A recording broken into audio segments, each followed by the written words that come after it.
the Armenian genocide as we should have done long ago, and that is a point of pride, even though it was done in a political context, because we are, after all, political creatures. So, congrats. Yeah, and let me say, Norm, to acknowledge that that was always your position, that it should be recognized. And I am glad the Israeli government finally did the right thing and recognized it. Well, I have a humble question, Norm. May I throw in my question? Yeah, but I just want to respond to Alan. I remember when Alan said the Israeli government didn't recognize. So emotional was I that I blurted out, "They should have." Like, remember that exchange, Alan? They also recognized Somaliland. Okay, my question is directed to Alan, if that's okay with you, Mo. Of course, it's not just only up to me. But okay, so Alan, please answer succinctly. In the past, and I have respect for you, but in the past you have had some slight grudge against Israel because Israel shipped a ton of weapons to Azerbaijan, and Azerbaijan used those weapons against Armenia. So my humble question is, now that Israel has recognized the Armenian genocide, are you happy to put aside your complaints about those weapon sales, or do you still have a grudge against Israel because of those weapon sales? We couldn't even enjoy 5 minutes of hugs. I'm not trying to be an asshole. It's an honest question, Norm. It's an honest fucking question. You know, Norm is right, but I will answer your question. I don't know. You have posed an interesting question. It would be based on whether they are continuing to sell weapons to Azerbaijan. It would certainly be interesting to see what happens with the war in Iran, because if the IRGC is eliminated, or if Iran no longer becomes a threat to Israel, then Israel's need to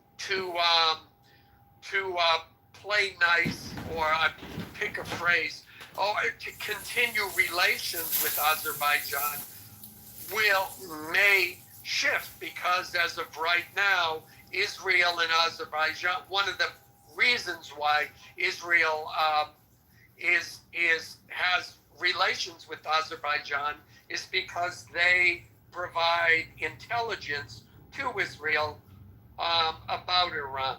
So let's put it this way, Simba, it's a good first step. We see the dynamics of the Middle East changing between Israel and Azerbaijan. We see it changing between Israel and Turkey.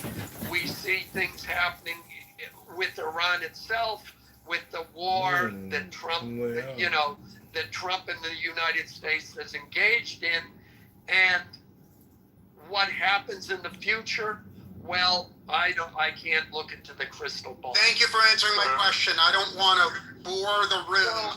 No, that's okay. I'm afraid that this topic is boring as fuck to the rest of the room, so I withdraw the topic. I'm happy to let the moderators reset the. Well, I mean, it's not just arms sale. Israel gets almost 70% of its oil for Azerbaijan, so I am still scratching my head why they did this. The last people you want to do this off is the Azerbaijanis. They give them a forward operating hold on a second. Hold on a second. I'm not arguing with you, but I have a question. My understanding, and everyone in the room criticized me, is that the genocide was committed entirely by Turkish people. And so what Israel said was the Turkish people deliberately genocided Armenians. Israel never criticized Azerbaijan in any way. Is that accurate, or am I missing something? I don't know, but the Azerbaijanis were very upset. Continuing to watch as they bleed chest. Soon, the arrival of the ambulance attracted everyone's attention. When the crowd learned that the victim was the thug, they all clapped and cheered Ivan quietly and left their groups. To ensure the remaining two thugs received their due punishment, Ivan knew that meeting time was every Wednesday. He Let me ask you an honest question, Alan. was likely behind these two incidents and warned him to stay hidden, urging him not to go to the window as he was the next door.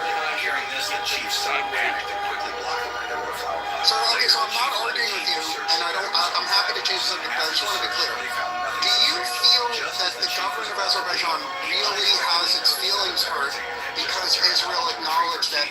killed Armenians. Is that your sincere? Happened and went to search at the aunt's house again. When the officers opened the gun cabinet, they were shocked to find I'm that the asking you sniper if it's your rifle had sincere turned into view. a roll of waste paper. The chief walked over to the window and saw that it was the perfect position for a sniper, with the angle and sight line being ideal. However, despite his suspicions, he lacked concrete evidence and could not take action against the veteran. He started Okay, thank you. I understand. No further questions about this. It's your The topic. veteran calmly replied, "It's too late. Your son has already been killed." Upon hearing this, the bureau chief believed that his son had been murdered and was immediately plunged into extreme grief. The Now, veteran with set up a sniper rifle.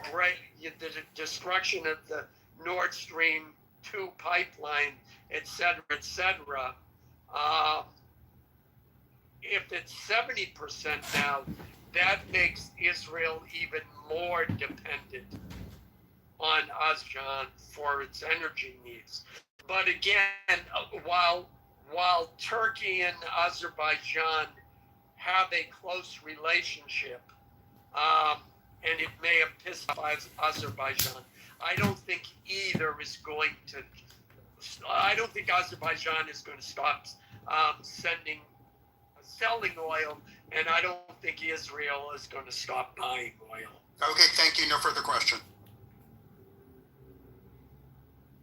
Simba, I just wanted to thank you for getting new material. Thank you very much. I really appreciate it. Out of my love of you, I'm not going to mention trans stuff for at least an hour, Marshall. I really appreciate that. And Thank you know how hard it is for me to keep my mouth shut. I do know that it's hard.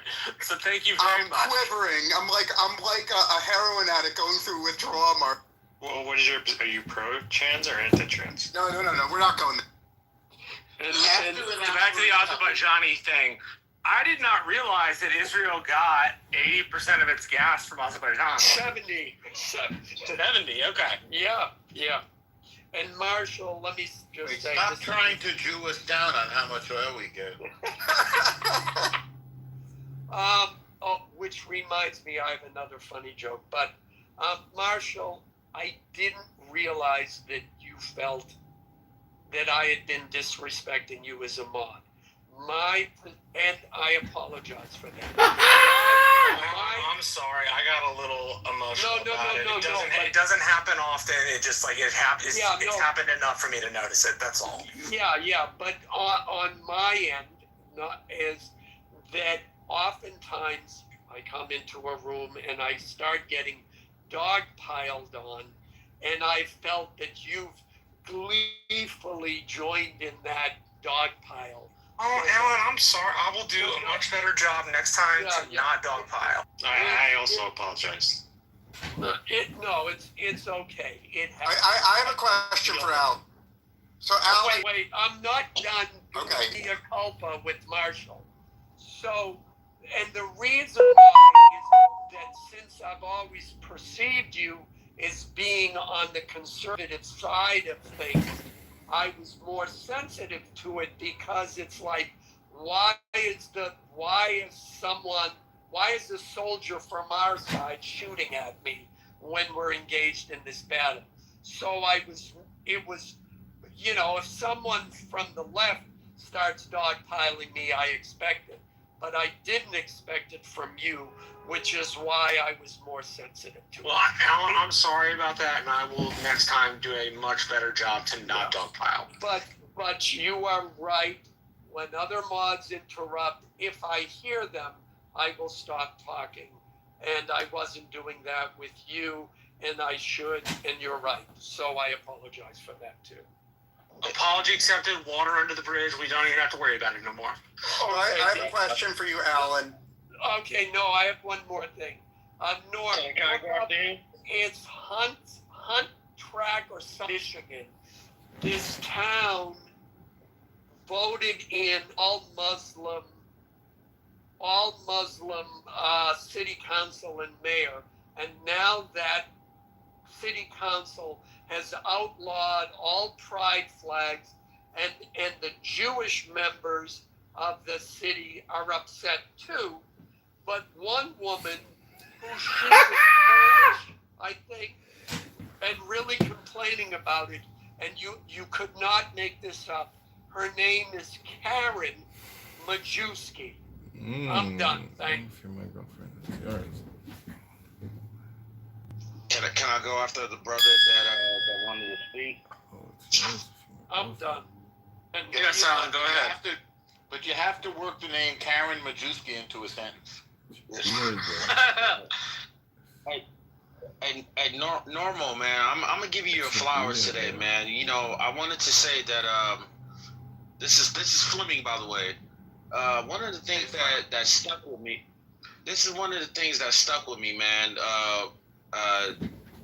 You and I had a conversation, and you said, man, Hashem wouldn't like that. You know, this is, you know, to do righteousness is holy. And I wanted to thank you actually for that, man. For that, you know, even though I'm a Muslim, you know, Hashem, Allah is the same God, you know, and I want to thank you that. I want to thank you for saying that, man. It was a conversation we had. It was a different, but I want to thank you for that, man. I've always wanted to tell you that, but I just never got a chance to. You see, that's So thank you so much. nice. That's nice. Thank you very much. Getting apologies or getting hugs or getting I love you I think dudes. Karen Majewski would agree with you as well. And she's Jewish? Wait, is it doubtful. Karenski or Karen Majewski now? I can't- Karen Majewski. Sounds It's not Roman Julie Catholic. Karenski? Maybe Polish. Yeah, most likely Polish Roman Catholic. I just want to say, I've never really met any like legitimate. How do I put this? I would say godly men that are Christian nationalists. Like I would say most of them are sleazebags, and they are. I would say just they're reactionaries at best. I don't think they're actually. There's any really serious people that are Christian nationalists. I mean, What does that even mean? They're not as serious as Pepe's violent threat level? What the fuck does this even mean? Fucking everybody here is a highly annoying person. Rise of Christian It's got to be the nationalism truth. in the country It's what's on happening one here. hand. It's like, why are people coming And back? is it, It's because they're inherently extremely anti- annoyed with the highly annoying religious people topics? on this That's the app question. who just talk and say stupid shit and waste all Where their the very time. principle of religious Jesus loves you tolerance, I think, too. actually comes from the European Enlightenment. Is the idea of tolerance. Jews almost by necessity, like, if we're not learning of other religions, we're not going to be around because there's not many of us. And I think it's a fundamental aspect of Judaism to respect other people, respect other faiths. And on the other hand, is it also an issue that we are now welcoming cultures into the West who want to use our values to destroy our values? So those are some of the contradictions. And then another person also said that they felt that Christian nationalism was like the Taliban. In other words, was inherently sort of intolerant and totalitarian. And there's some examples of people at all points along this spectrum, including Doug Wilson and Nick Fuentes. Well, I think Doug Wilson's have very low opinions of. I believe he doesn't even. You can't even do that. It would be illegal to do the Eucharist or some shit. I don't know. I personally don't. I have a very view of non-Catholics. With the Orthodox being an exception, I very horrible view of these people. So I can really give a shit what they have to say, but I would say I don't know that Christianity is necessarily tolerant. Going throughout history, I wouldn't say it was that tolerant. I think it's just where, like you said, through the Enlightenment, and even after the Revolution, our founders, they were obviously. This is John Kitover, Chicago Mayoral candidate. We're listening to highly annoying people, extremely annoying people who just talk. They have no purpose whatsoever. It's kind of like a weird hypnosis meditation that the group goes into.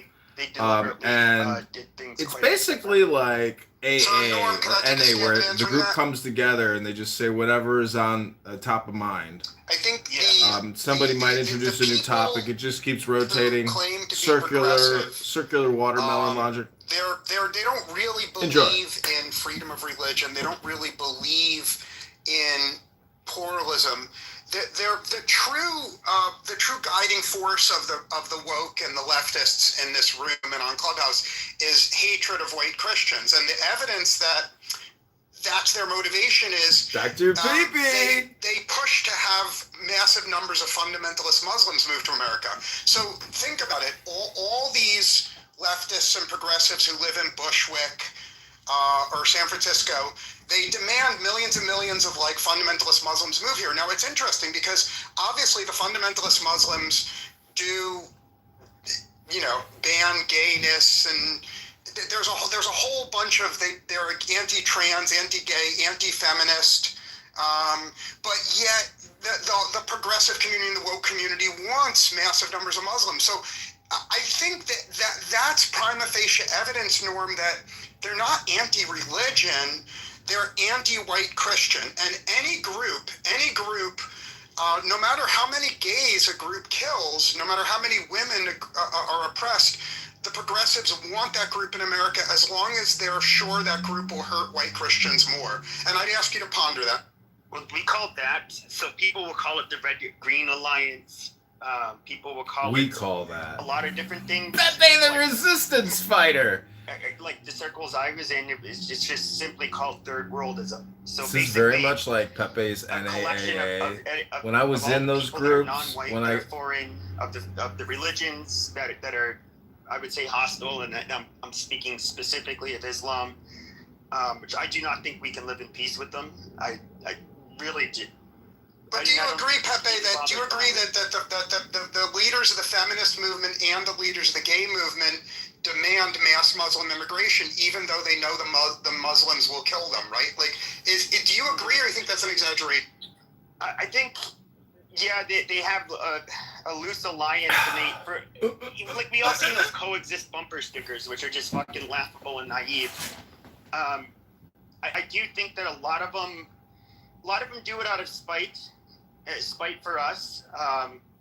With the gays, that's a little hard. I don't map the gay movement listening to highly annoying people. I think that's more extremely annoying. You just non-white talk that talking. that You have no purpose whatsoever. they're not It's kind of like a seeking weird equality. hypnosis meditation that the group goes into.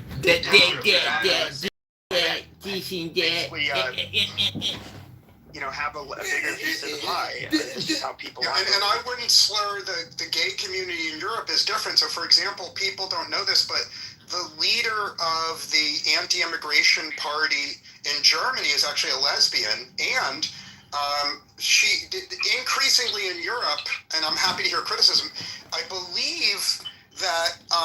believe in Europe, gay people now realize that the Muslims will kill them. So gay people are increasingly voting for the nationalist parties like Alliance for Deutschland and Marine Le Pen. However, in America, the gay community has not realized that Muslims kill them. And I believe the gays in America still vote for mass Muslim immigration, but I'm happy to hear criticism. Yeah, queers for Palestine.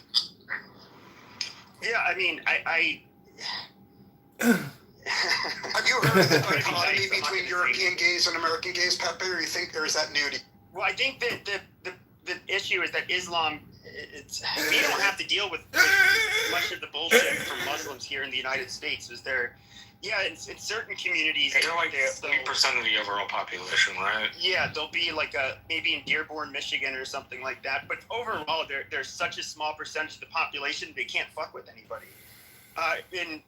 In Europe, that's a whole different story. In many, they're everywhere, and so they would feel unsafe by these people, whereas homosexuals in the United States wouldn't. So, I mean, that would be my explanation. Like, I personally don't fear Muslims in this country that much. I don't think we should be inviting them in, but I don't think that they're going to ever be able to, because I get Zionists that will be like, oh, they're going to take over your country. You just wait and see. And it's like, nah, I really don't see how that's going to happen. But in Europe, it definitely could happen. Pepe, I would like you to go back to what you said about gay people wanting to take over and the minorities wanting to take over as some sort of dominance. Yeah. Yeah, explain that. Oh, that's just how people are. When you get different communities from different countries, the people that they're gonna, well, they'll compete with the other immigrants, obviously, but the one group that has the, let's say, the majority, the one that have, I guess you could say, the power, just basically because they're the majority, they'll seek to gain more influence to try to put themselves at the, I guess the top of the pyramid to put their people in a better position. It's not something that I think is inherent to foreigners. I think every group of people operates that way. But they, of course, they'll have their, I think they'll have a lot of political speech and propaganda guised as being promoting equality or a lot of these good virtues, when in reality it's just them, wanting to politically gain power. That, I believe in Europe, gay people now realize that the Muslims will kill them. So gay people are increasingly voting for the nationalist parties like Alliance for Deutschland and Marine Le Pen. However, admitted that the biggest threat to our national security is white nationalists, white supremacists, and people who, Proud Boys, all of that, all of the big assholes, who basically want to make this country, some sort of Eurocentric utopia, whatever. Trad Catholics too. Yeah, it's like I think that it's David Bowie. Go ahead, Jay. Sorry. Yeah, what I want to do is there's this narrative that if minorities in power, then all of a sudden they will, or gain equality, that all of a sudden they will push for power and dominance. And I feel like that is a complete falsehood. It's based on fear and irrationality. And it's really actually a bit of projection because really the people who have pushed for power is heterosexual Interesting. white men, particularly, and historically, that's just what it is. We're the status quo. I mean, that makes sense. If you're the majority, is straight. The majority has been white, and the majority has been Christian.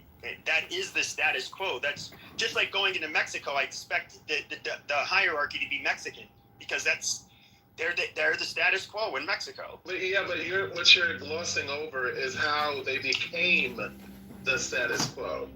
Because white people or European people of European descent are not the originators of what America was. A lot of people like to gloss over that fact. Oh, we're not. We're not.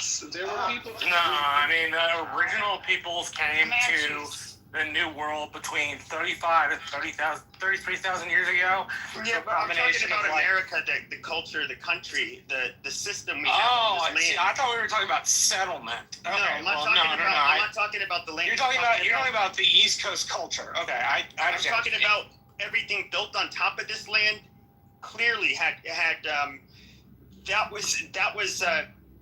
was because of the primarily WASP, Anglo founders that ended up in pioneers that came here. Nobody denies that part. That's why, despite Australia or New Zealand being so far away, our countries are nearly a spitting image of each other because the founding population was that similar, where they were basically the same fucking people, or the same culture, I should say. So, no, I think that, and I'm not an Anglo, but there's no denying the proprietors of the United States of America. Like, it's just They're silly the to say proprietors otherwise. of the eastern part of the country, right? Like, when you get to modern America, it looks very Hispanic, very African American, very Anglo, right? Like, those three cultural, racial seem to kind of dominate. If you read, American Nations by Colin Woodard, you've heard me reference this before, Pepe, but it's just it's this idea that there are like 11 separate cultural nations, and the 11 separate cultural nations are promulgated on how we settled. Right, so our area is called El Norte, right? And it's like it gained its culture from the ranching culture of northern Mexico, basically.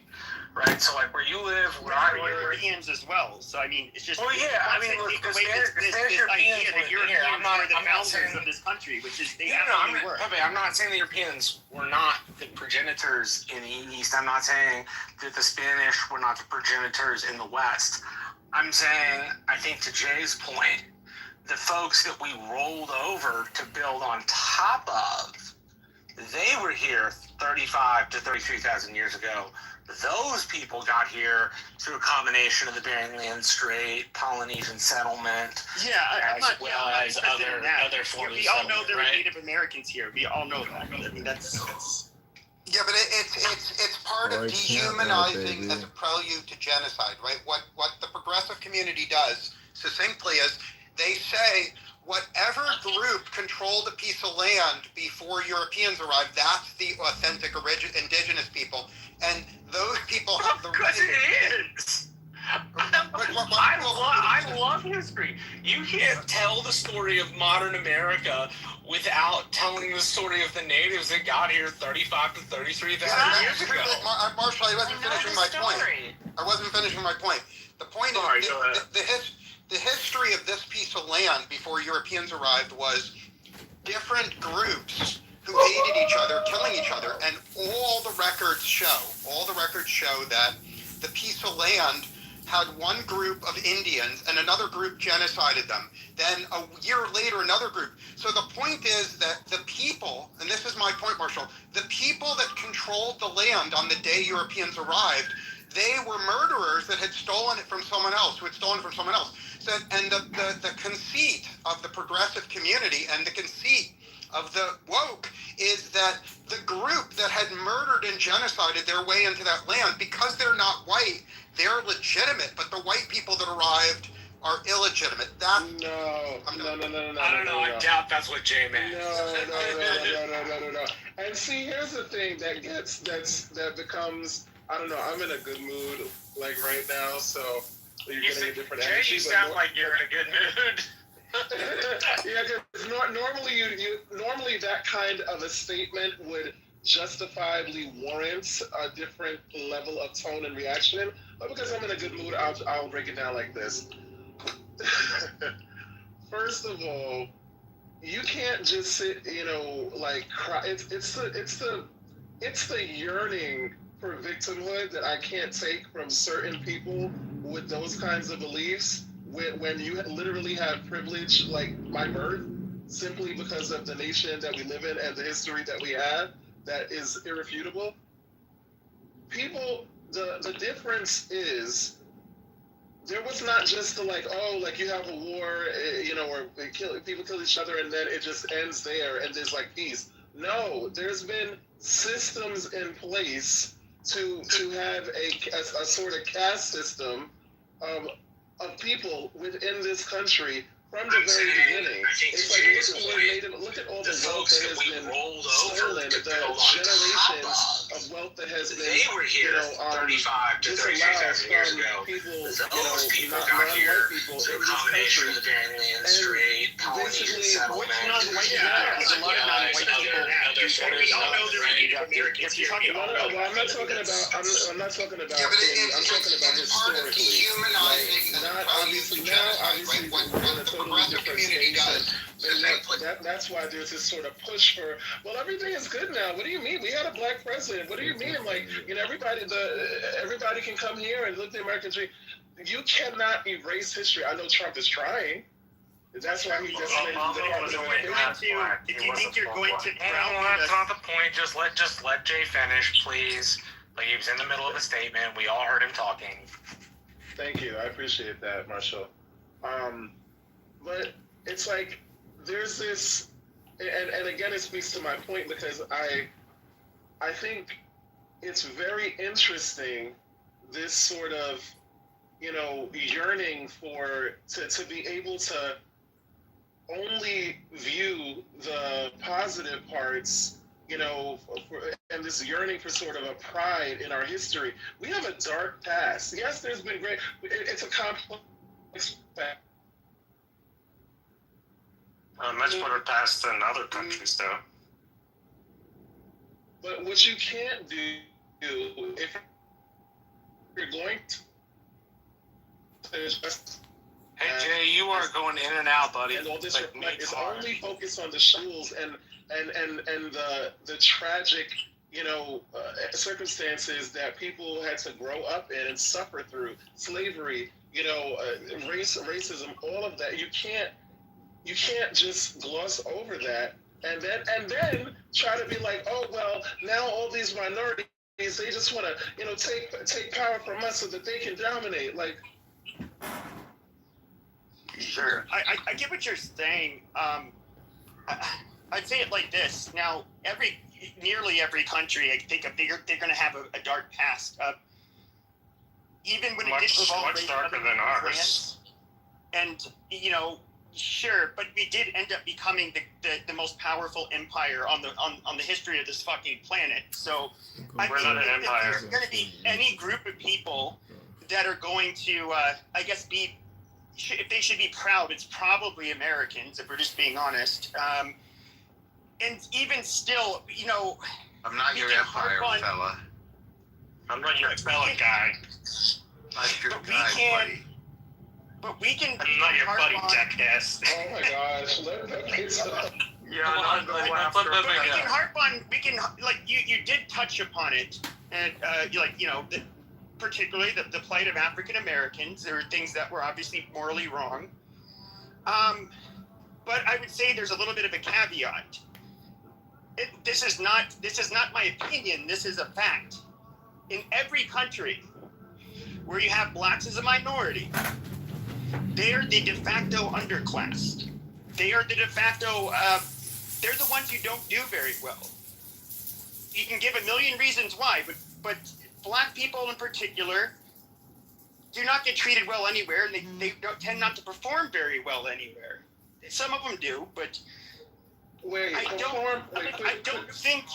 I do think there's other issues that, and us ushering in a bunch of immigrants, whether it's Southern Asians, East Asians, Latinos, all of Latin America is pretty racist towards blacks. Like, it does not improve your situation. And again, it in speaks fact, to my point the group because of black people that have the best it's very outcomes in interesting comparison to any other blacks in the world are the ones from the United States. To be So, able to you can harp on how only the history, the positive but parts. then you can look at you're the most privileged black people in the world. I really don't. I think That's you a should hot look take. at it through a different perspective.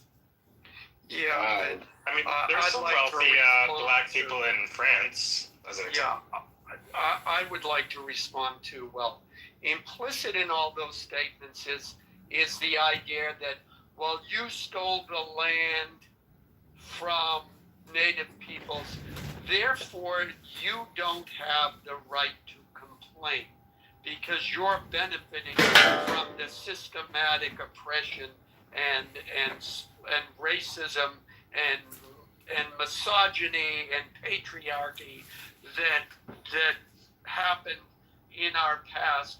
So if other people are going to do that to you, you just got to sit and take it. No, we don't. Because white Europeans came to this country and engaged with the native peoples who had done nothing with it for 10,000 years. You look at the technological achievement of Europe, that was brought to the United States. And so that's issue number one. Number two, I'm sorry if this offends people, but this country was built by white Western European males. It was not built by the African Americans. They did contribute some, but no, this country was not built on their backs. The contribution of African or black people during slavery was about 15 to 17% per year of the total GDP, period.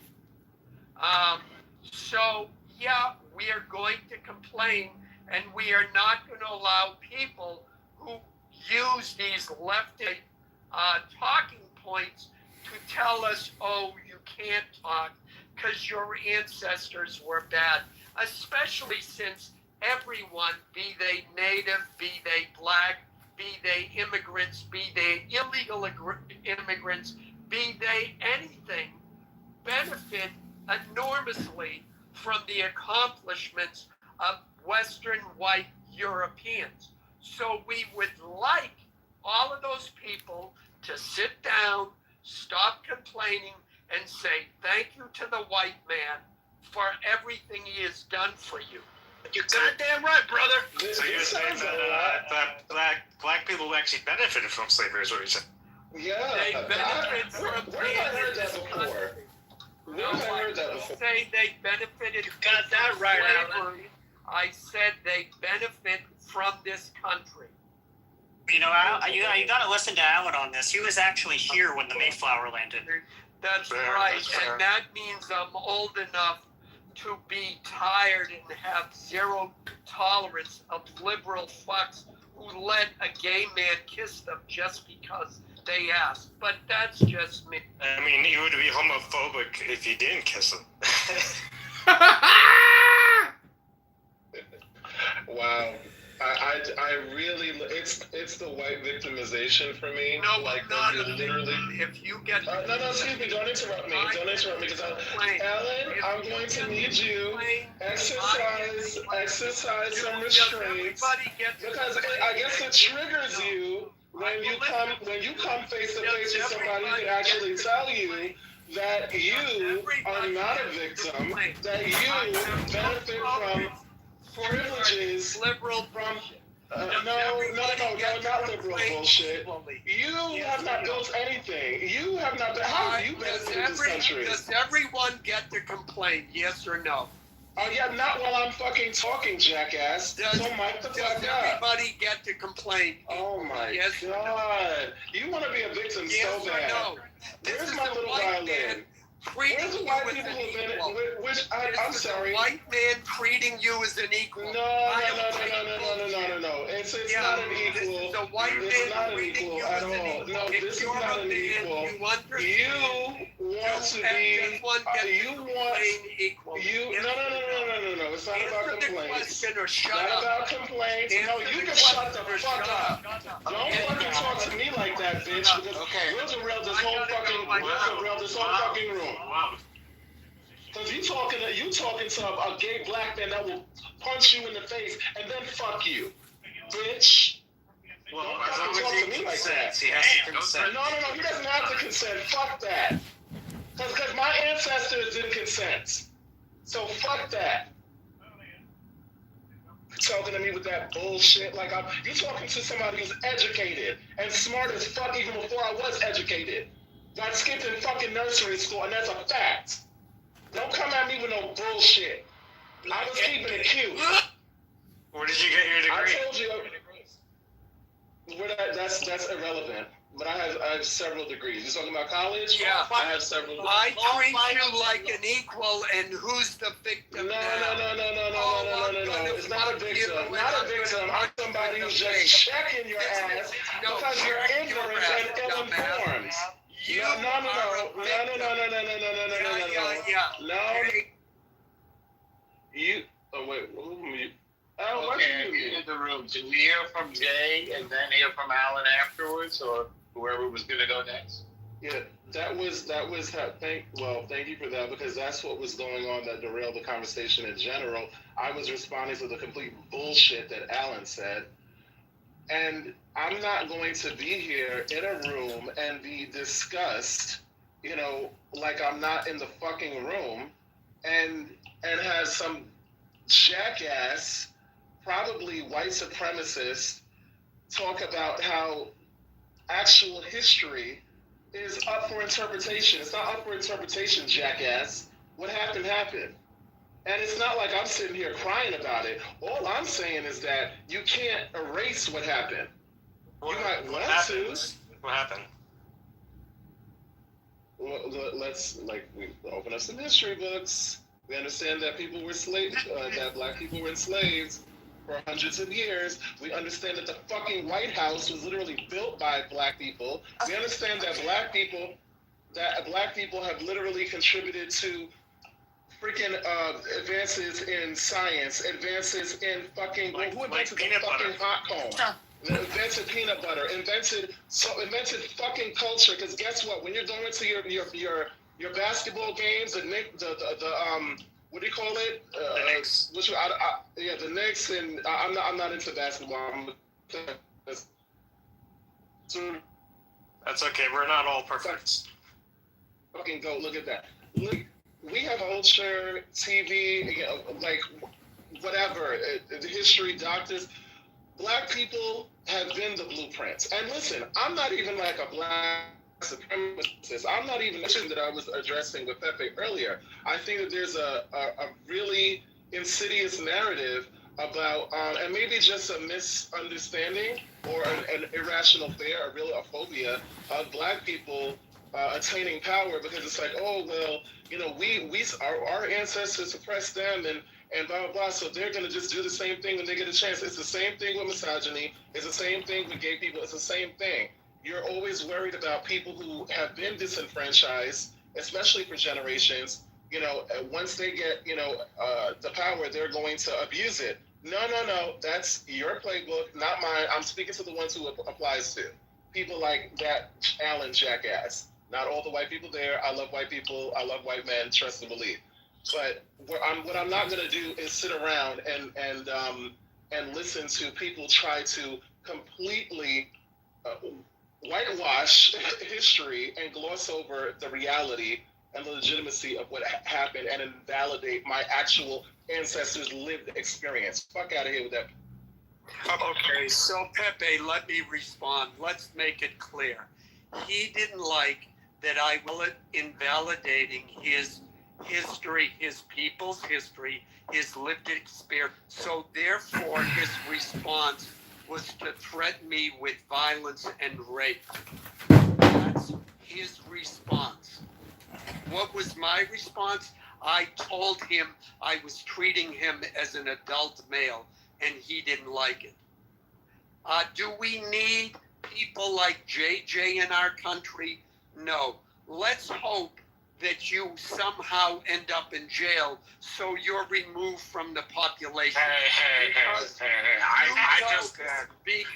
just walked in the middle of this. I don't care who started the fight, but the fight's ended. Just address the point. Don't address each other.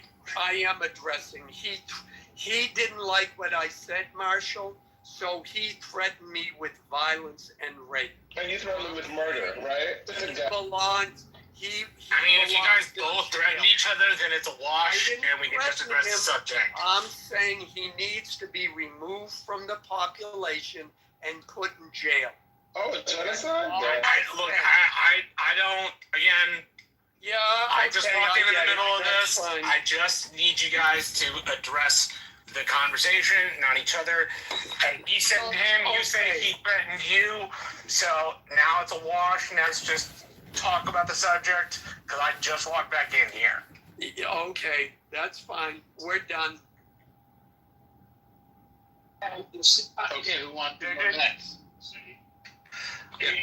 So I just like the substance of what I said to be addressed, because I feel like I made some pretty valid points, and we're actually having a pretty productive conversation, particularly like with what I was addressing, the kind of things that Pepe and some of the people were saying. Would you mind refreshing on that? Yeah. So you may have to repeat, but I hope you don't mind. Yeah, no problem. No, so what I was just saying is that, basically there is just this narrative around, minorities attaining power and a sort of irrational fear of like,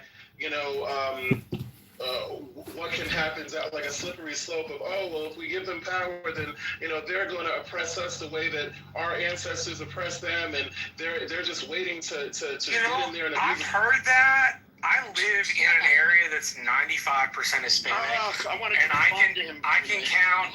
Just give me a sec, Pepe. And I can count on like one hand the number of times somebody called me a cracker. Right? Sometimes they would call, like when I was growing up, they would call me güero.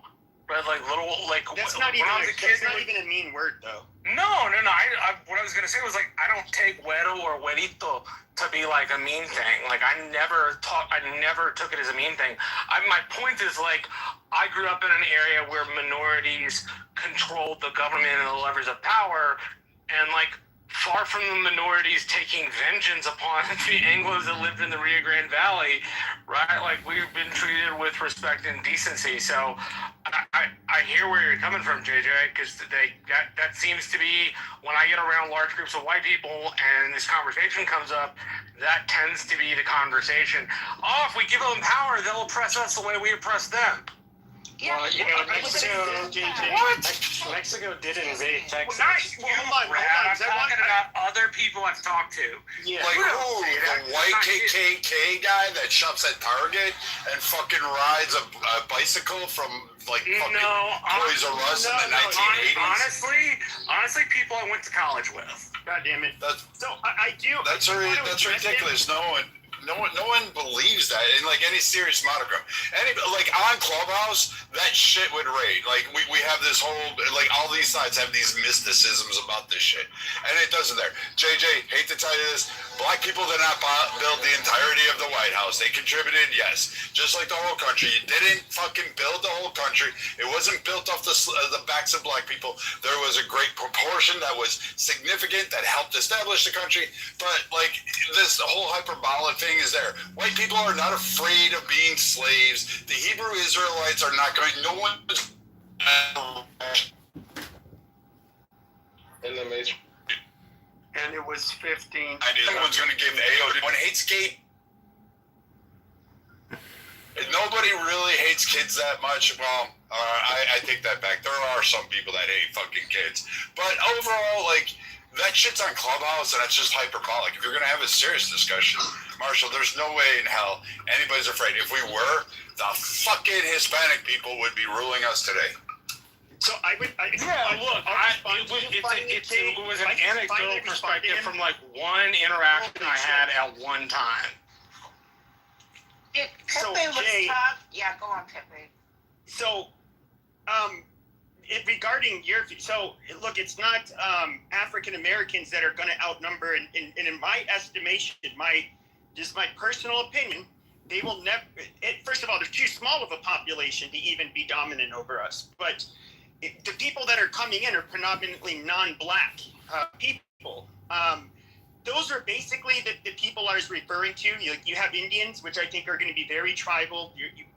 You can say that you're starting to see some issues with them and them kind of favoriting each other in different industries, that kind of shit.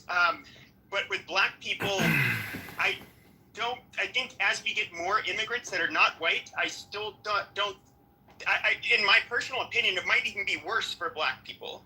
I do not see you guys being elevated to any dominant positions in the United States. So black people are not my worry when I was talking about like the tribalism that you see between different groups. Well, he had one that become president. Yeah, but he's voted for by the majority, so. Yeah, I'm kind of confused. How does a black person being president equate to like a dominance theory that first off, all black people, they're not unified. Like, no fucking way. Like, I mean, it's worse than Biggie and Tupac, or is it Biggie and Tupac? No, I don't know. Whatever fucking conflict was going on on that day. Like, yeah, like that shit, like literally, Where do black people that get modicums of successes and reach the upper middle class go to? They go into sections where they don't want to be around the poor. They don't go back and rebuild homes. They don't go back and rebuild infrastructure. They talk about it, but they never actually fucking do it. And to be honest with you, the poor in the one area, they don't want to talk to the other poor in the other area. So like this idea of a universal economic system that'll be prevailed upon by only black people is just more like fucking, I don't know. Like, get a better stroke. Like, I mean, even Hollywood isn't making a movie on this shit. So, Jay, I'm curious if you agree with this. Is it a class thing more than a race thing, you think? There's that minority piece you were talking about, but there seems to be this class thing where people are like, well, I don't want to live around people that are poor, quote unquote. Right? Yes, that, like, takes into account minorities, but one of the critiques I have heard from friends of mine who are progressively left is not a racial critique, it's a class critique. I'm curious kind of what you think of the class critique. Well, here's the thing. I think that that speaks to this, especially because, and maybe just because I listen, I think a lot of us probably were pretty politically, and socially, like, aware. Well, some of us to different degrees than others. But I hear a lot of this narrative on the right about trying to separate those things as if they're not intertwined. You know what I mean? They seem to be together. Yeah, because the reality is that we can't, generational wealth is a thing. Black people, Black Americans were not afforded the ability to accumulate that to the same degree as their white counterparts, obviously, because of slavery and history, whatever, Jim Crow, so forth. So, why do you explain Asians then? Didn't they get their fingers in the role? Asians did not have the same the historical the history that we have. They were in internment camps. It's worse. They got blown up. They were in tunnels, and the women were sexed. No, it's not worse, and it was not. It is worse. Okay. No, it's not worse. They were put in camps. What are you talking about? This is why people have black fatigue. They were putting. They were black fatigue. They weren't oppressed for 400 fucking years. There's a difference. No one's accounting for the difference, but to cite that the Asians didn't have Jim Crow when literally the same states that had Jim Crow. Hold on. So like they had, like, literally there's a reason, like, outside of the configurations, but California literally had an anti-Chinese, which they grouped up, anti-Asian policies and legislation that existed for fucking, to what, 50-something? 60-something? 60-something, Brad. Yeah, 60-something. So, it was, what, 1950 before they were able to even fucking marry a white woman? Bruce Lee wasn't even allowed to get an acting job in Hollywood in the fucking... Even the Italians in New York, they had to separate themselves. Fuck the Guidos. No wasps allowed. Yeah, fuck the Italians. That's not nice. They gave us pizza. That's the only claim they get. Yeah, I just don't understand. They gave us pizza and Caesar. It's like the Asians can be successful. You mean Caesar dressing? No, I mean Julius Caesar. Why would I be talking about Caesar dressing? I think it's because of weak. Because he brought up food. You guys are over talking people. Asians have better fathers. Like, it's the weak black fathers is the problem. Not like history or something. Well, that's kind of racist. Wow. Okay. Well, then I'm right. It's not kind of racist. You just gotta love the casual racism, at 5 o'clock in the afternoon. But when we go into these rooms, actually black, right? There's a lot of black people on this app, and they undoubtedly the biggest intra-community discussion is the two-parent household question, and them liking to talk trash about each other, the opposite sex within the black community as well. But that's not something that amongst black people that's probably going to be the number one. What they would attribute as being the number one cause for some of the poor outcomes in the black community. So I don't think that's necessarily racist. Whoever said that. But again, this is the problem when we look at, and to me, it speaks to maybe just a lack of making very simple connections, or maybe a willingness or a desire to put, you know, 1 and 1 together, 2 and 2 together.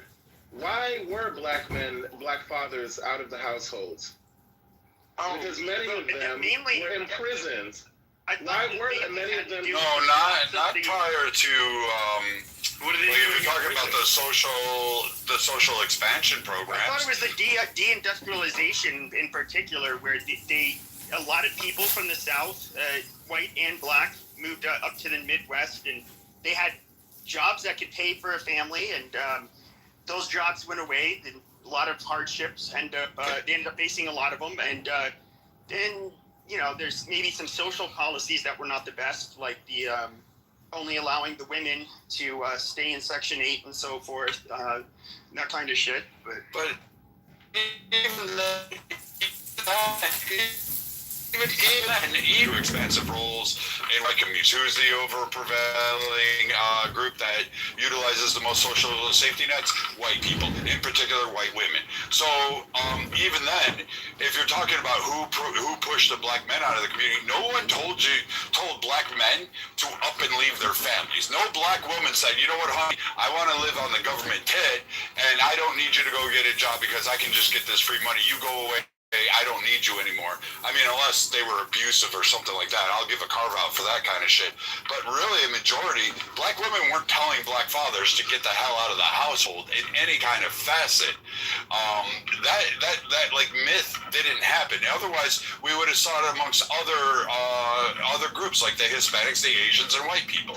It would have been. I'm gonna be total stick in the mud. Gary's room is starting, and Scott and I are going into Gary's room. Norm, if you'd like to follow us over, we can, but I think I'm going to go ahead and shut her down since this is going. I kind of feel like I've got to keep track of those. I'm out walking and knocking on doors. Yeah, you'll stay? Yeah. Okay, cool. Yes, well, I'm going to go to Gary's room. I will see you guys later. Bye. Enjoy. But, Jay, do you agree with that? Like, I mean, black women definitely, there's no point in the history of this country where black women saying, get the fuck out of the household and stop helping me raise these kids. Yeah, of course not. Like, so there's literally, first of all, we have to acknowledge just like logic, you know, basic logic. Most problems have more than one, it's not just a simple, you know, cause. There's multiple causes. So you're saying it takes 2 to tango? No, I'm not talking about the dynamics between like the mother and father. I'm talking about the reason why black men particularly were removed from the household. This, and from my vantage point, and a lot of scholars who've studied this is something that was that's why we talk about systemic racism, systemic oppression, because this is not just, you know, something that just happened out of nowhere. So you can look, for example, to like I was talking about, mass incarceration. Beginning in 1970, black men, there was the war on drugs, that's like kind of what it was, you know, called. Black men were basically arrested at much higher rates than other groups, often for minor and non-violent offenses. So basically, obviously when the father goes to jail, he's removed from the home, and there's a criminal record. So it's like a two-part thing. Okay, so we can take that, but Jay, stop there for a second. What was the percentage of the black male population that occurred to in what given sect of time during the USA? Is that pre-1960 civil rights? Is that post the second civil rights or the first civil rights? Are you equating it throughout the entire history? Or are you citing this because the social advance programs didn't occur until much later past the second civil rights passage? Right, the war on drugs is like the 1980s, right? 70s and 80s. Okay, so if you're targeting the 70s and 80s, yes, I would agree. Black men were actually prosecuted and jailed at a much more higher rate than white people. But the overall percentage did not equate to the lineup. In fact, I think it actually equates to like, what, 5% of single black households that solely relied on a woman raising the kids alone and receiving government assistance. Those numbers don't equate, is what I'm saying. Yeah, the math doesn't math up. The same law that would put a black man in jail also applies to white men too. I mean, it wasn't like black people only law. Okay, let's that's a whole different thread. Right, because we can't be obtuse. Laws are only as good as the people who are willing to equally enforce them. Like a law doesn't mean shit unless you enforce it. It might as well just be just a random compilation of words. You know, like if we just can't, because and that's what I think when you see black people getting angry about this kind of stuff, it's because there's a persistent gaslighting that seems to happen. I'm not saying that that's the intention, but it's like, dude, these things have been studied. They have been passed down from personal accounts, witnesses, people who live there, documented interviews, things, statistics, all of these things. We're not making this shit up, you know? And so it's not, and if anything, that's why it's so frustrating when we talk about black people, when what they don't do as well as the fact that we do have black millionaires, black successful businesses. Look at Black Wall Street.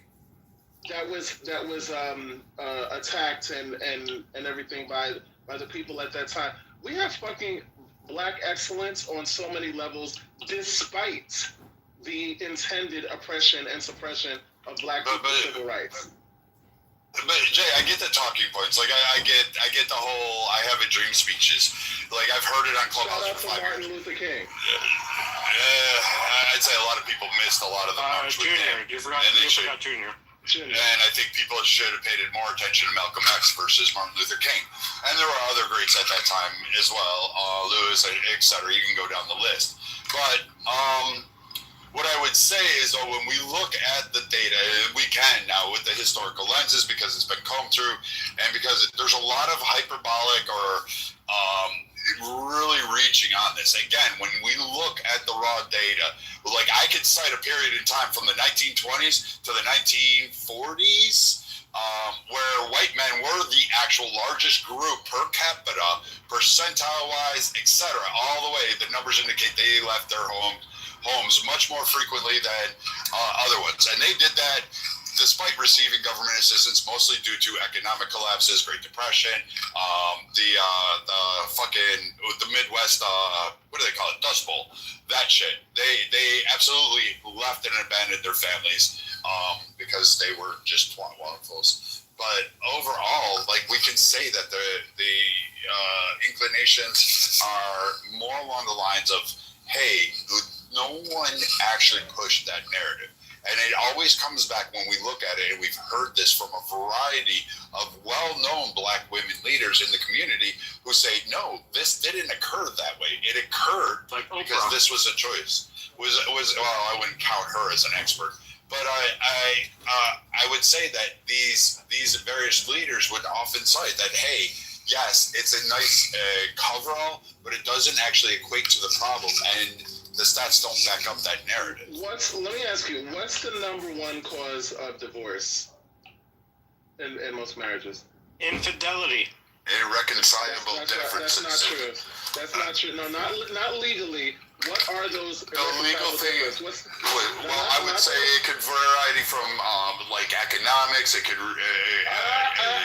Stop there. But let me stop you there. Well, let me stop you there. Because of the choices that are allowed on those, 99% of the time, economic disputes are just irreconcilable differences.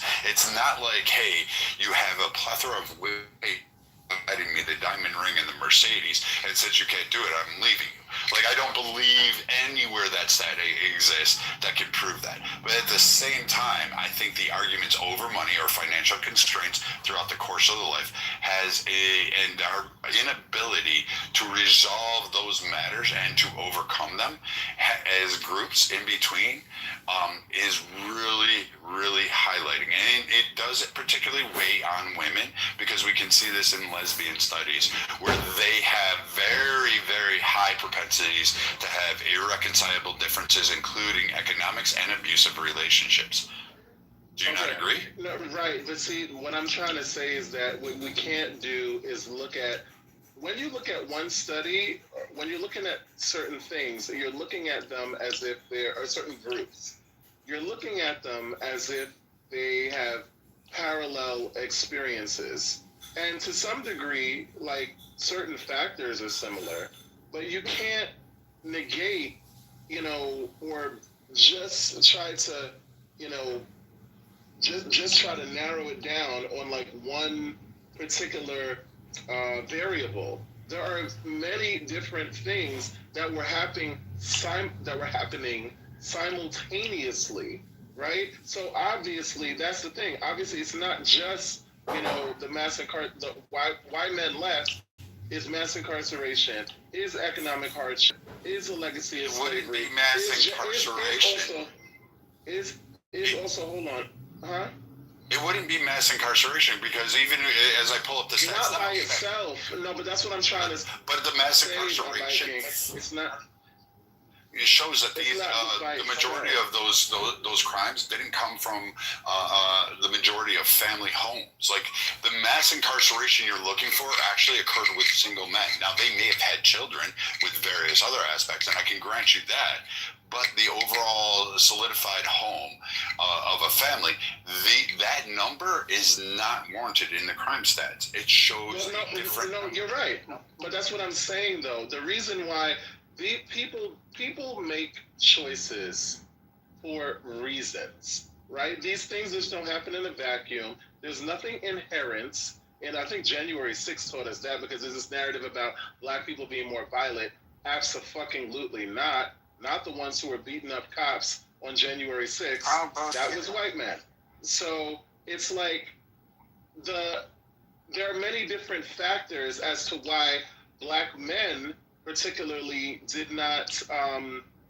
could not be patriarchs in their family, like to a successful degree. First and foremost, back then in those days, like, you had to deal with racism, you had to deal with economic struggles, you had to deal with, what are the ways that you actually build wealth, right? Most ways that you, a couple of easiest ways that you build wealth are by owning land, owning property, and starting, having your own business. Let's start there. Let's stop there for a moment. So, there's a multitude of aspects you're attacking and stacking up. So let's go through. There were 5 homestead acts that occurred within this country during that time frame. And if you actually start to really go down, and the last homestead act claim was like 1989 for a guy in 87. I'm sorry, I lied. 87. It was 30 acres in Alaska. He got it. He's a Vietnam War vet. 30 acres and a mule. No, it was 30 acres he claimed in Alaska, and he was the last petition to file it.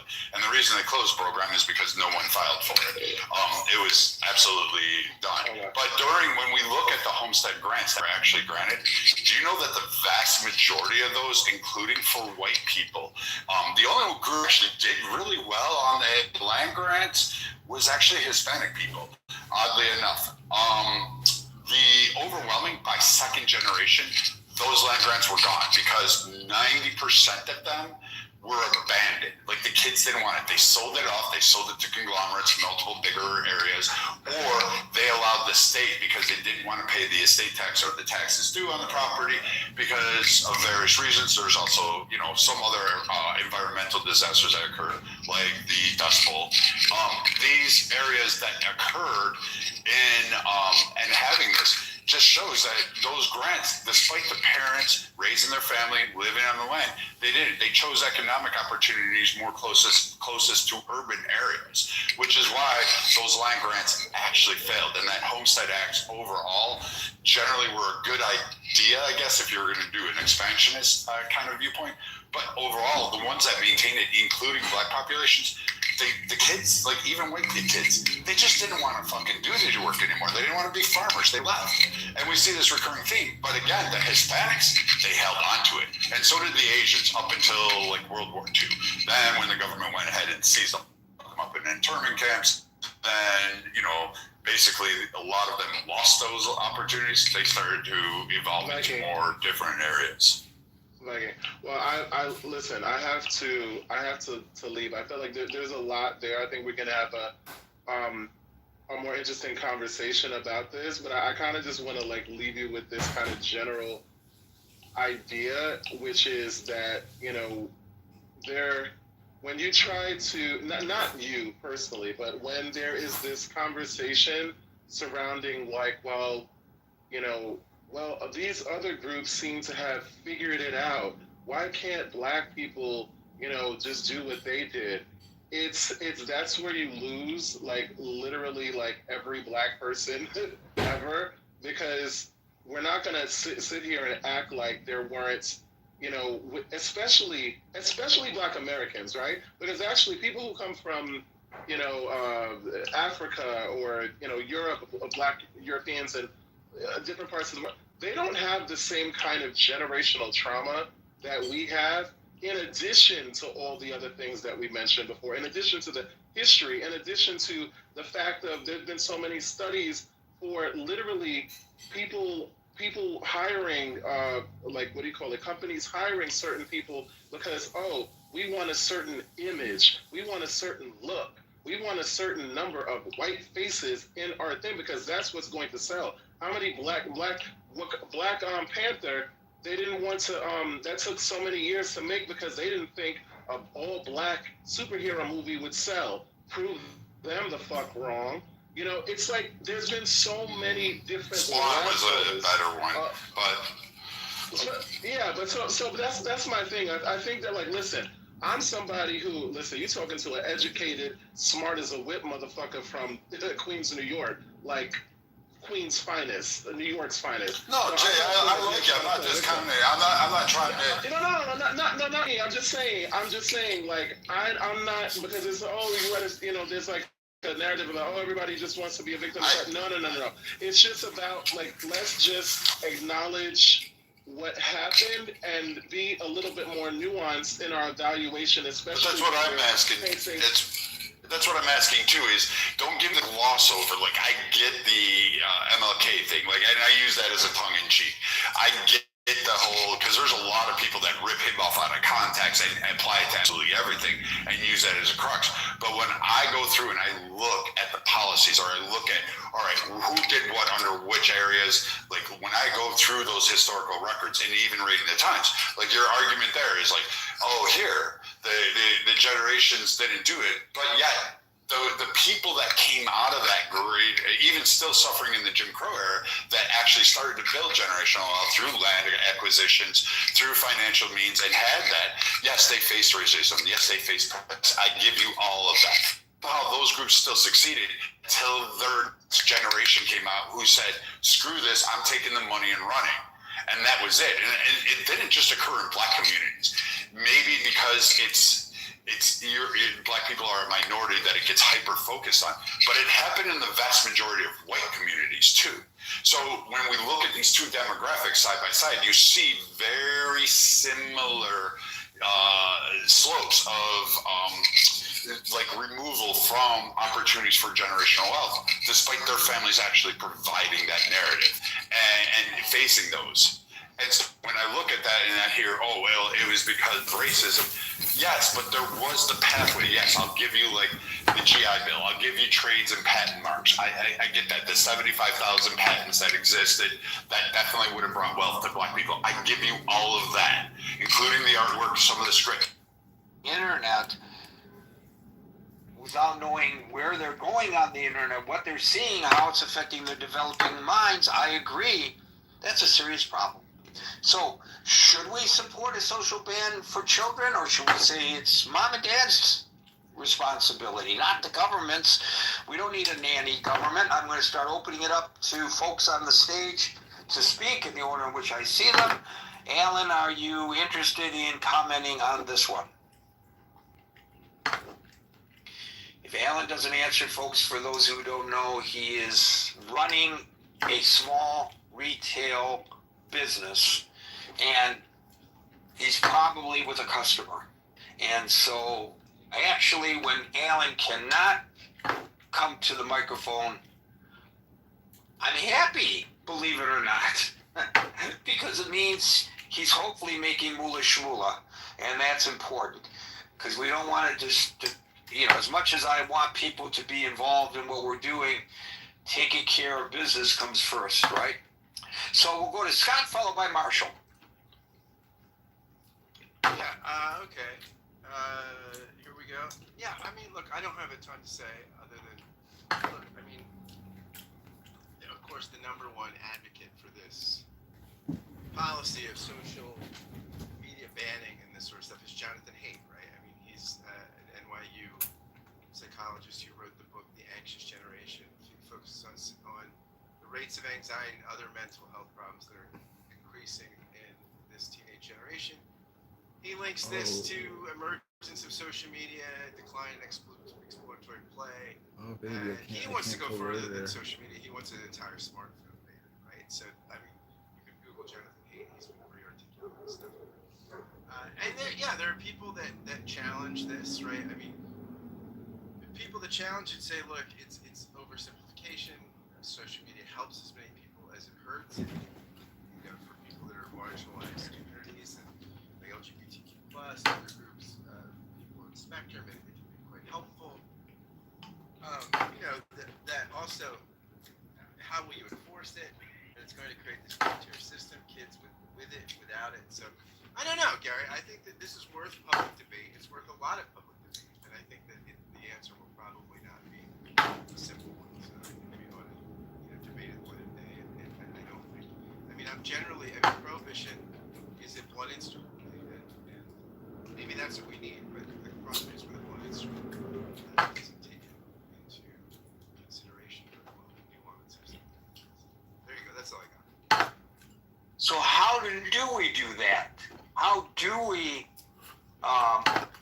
protect the children, but do it in a way where you don't take away their ability to use social media for positive reasons? The nuance to which you refer. How do you do that? That's great. That's a great question. Very hard. I don't know, Gary. I mean, this is the problem, right? Again, Jonathan Haidt is the extreme. And I would, for those who are interested in the topic, I mean, Google hate stuff. And also you'll come up with people. I came up with an article today by a woman in The Guardian. This is a little dated because it's a year and a half old or so. But the book is Haidt's book is also about that old. And the title of this is "I'm an expert on adolescence. Here's why a smartphone ban isn't the answer. What we should do instead." And she offers more parental interaction, more sort of, and some of the stuff you've said, more technological awareness at an early age. So I mean, this is one of the things that requires robust debate. So I'm tempted to kind of weigh in on one side or the other, but I'm not going to do that because I don't know the answers. I'm in camp where I don't know the answers, but I mean, I do know that further vigorous conversation is waiting.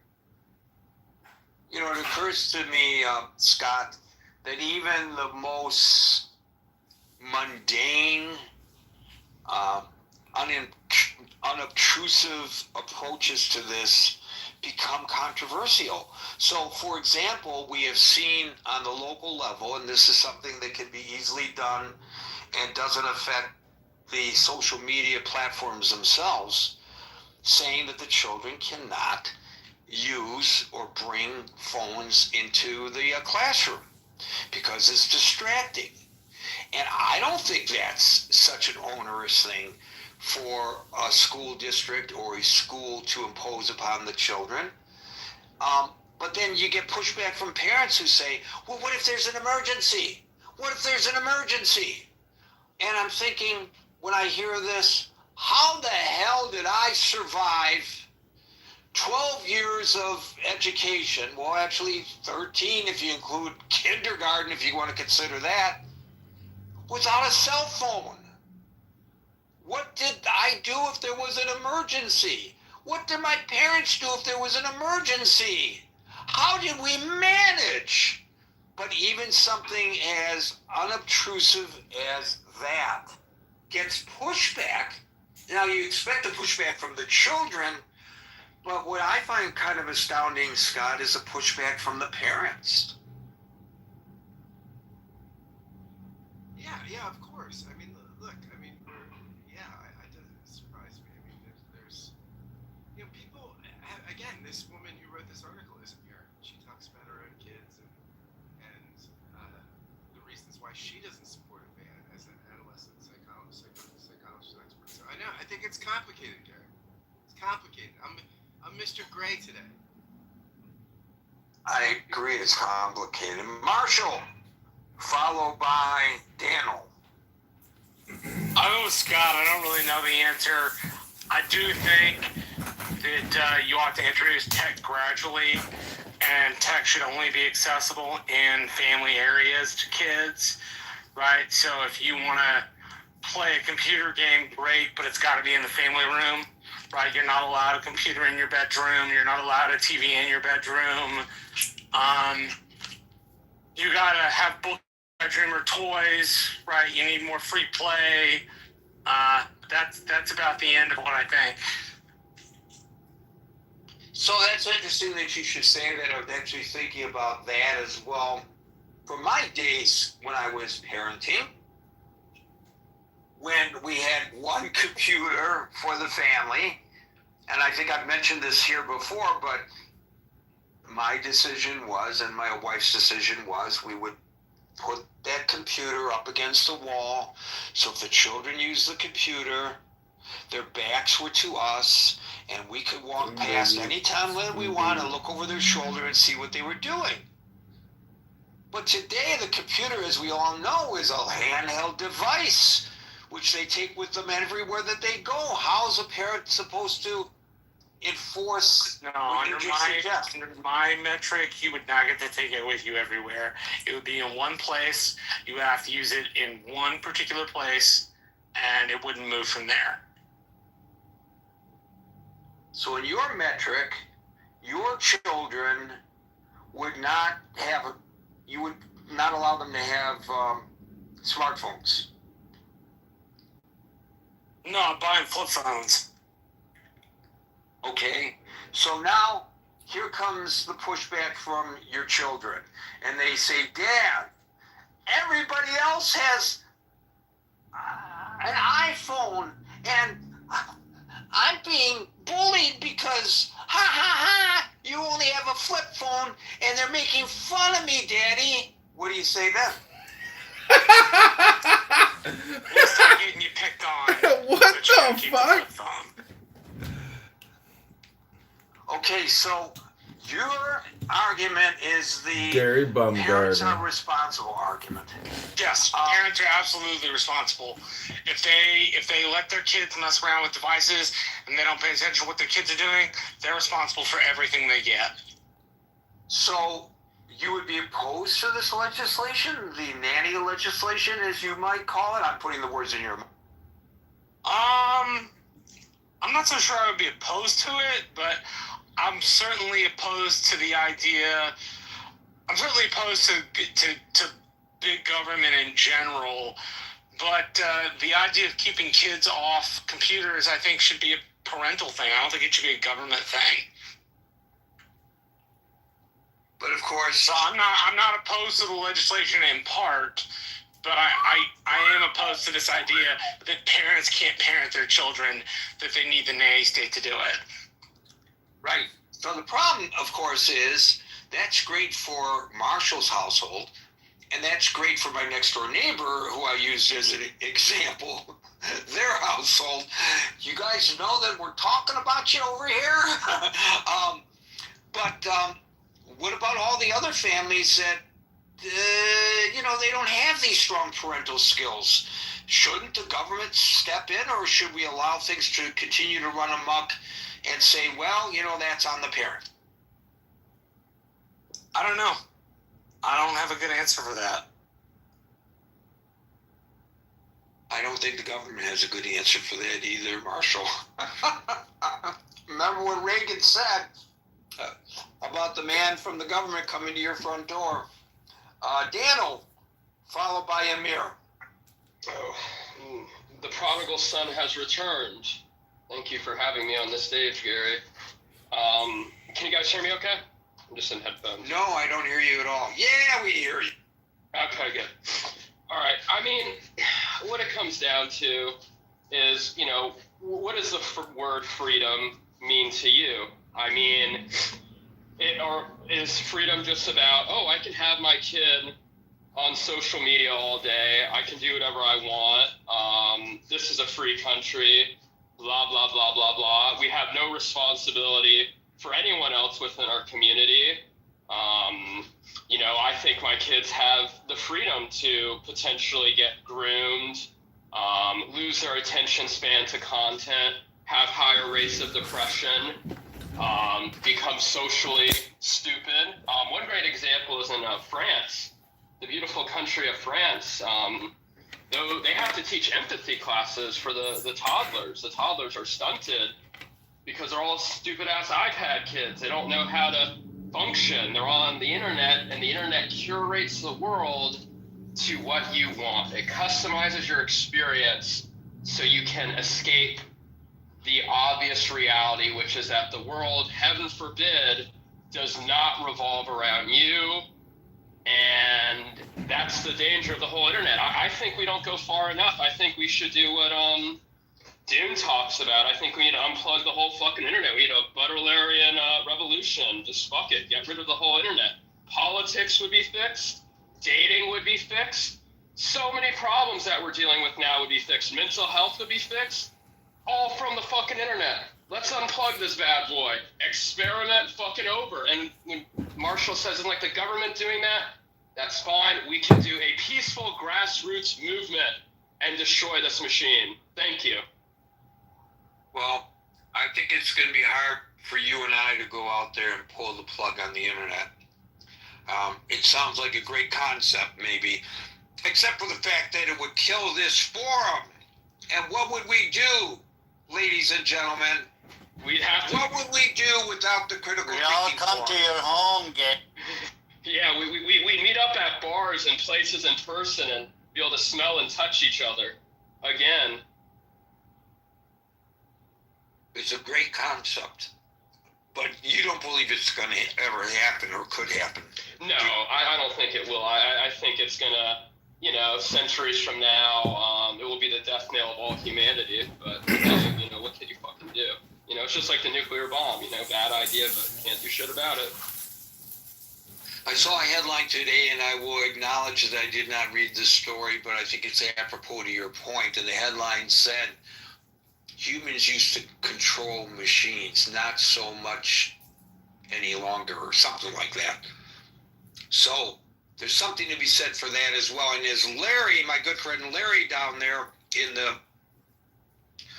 the audience said to me in a text just before we started this, well, what about banning it for adults?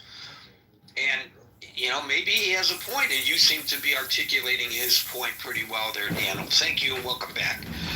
Amir, followed by Jules.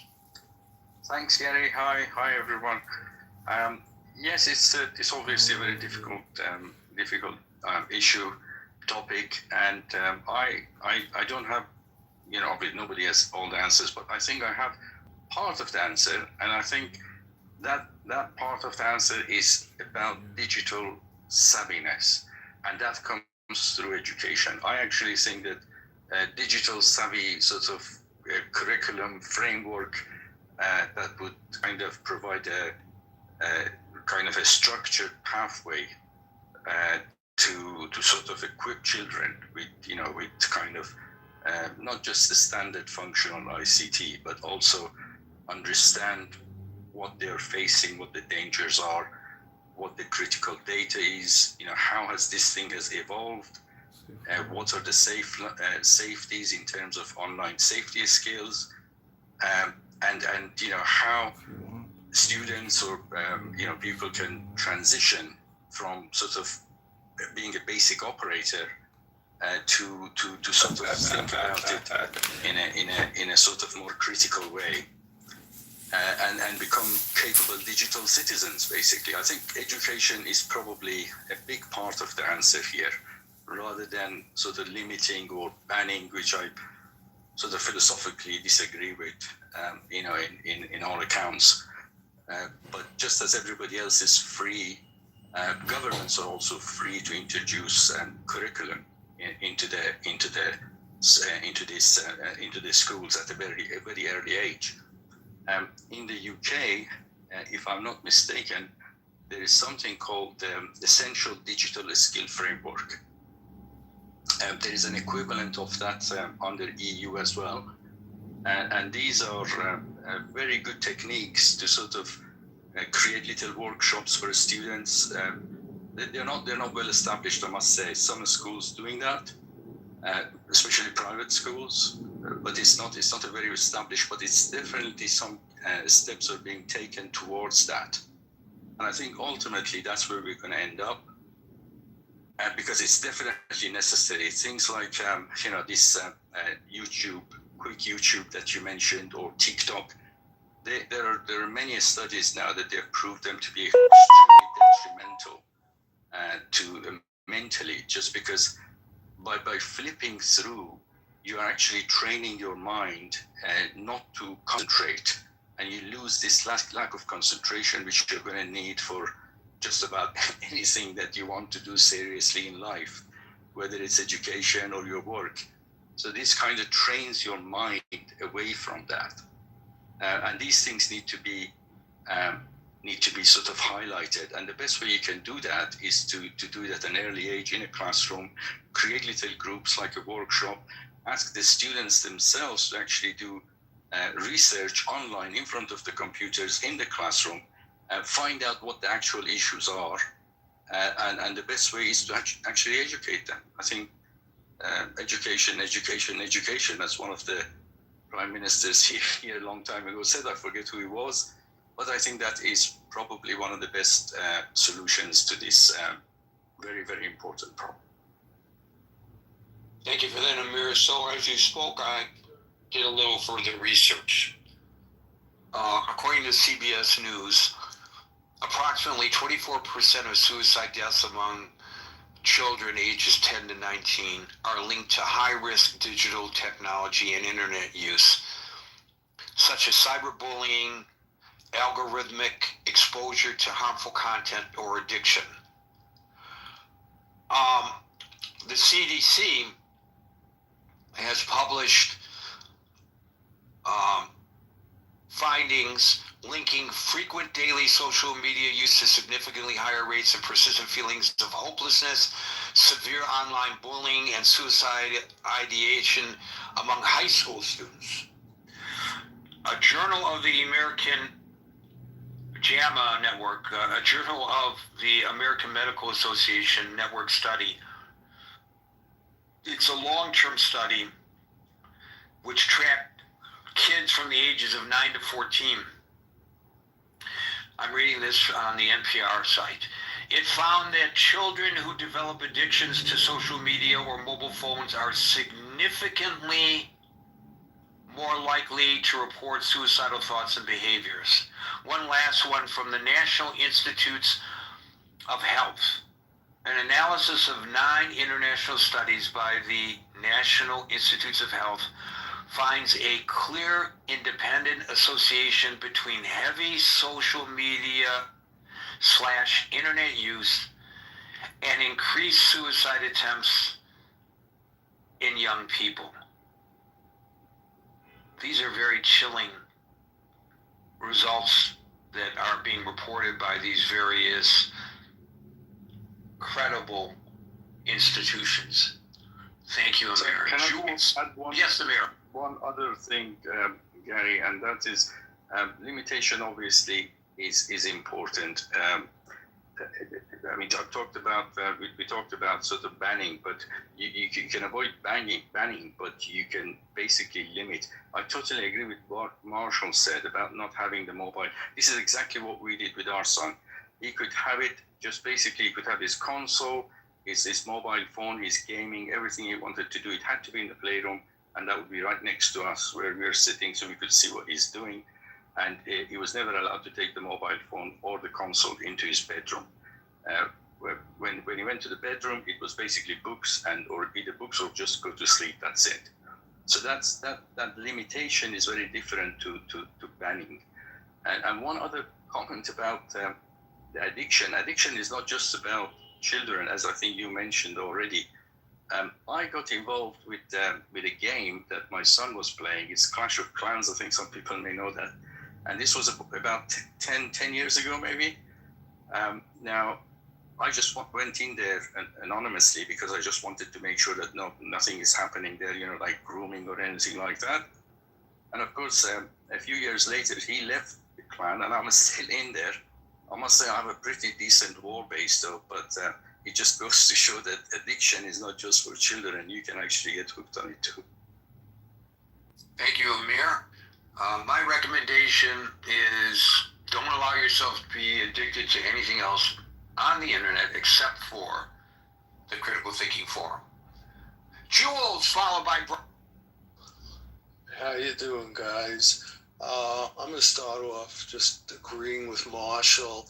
Let parents be parents, and that's whose hands it should go into.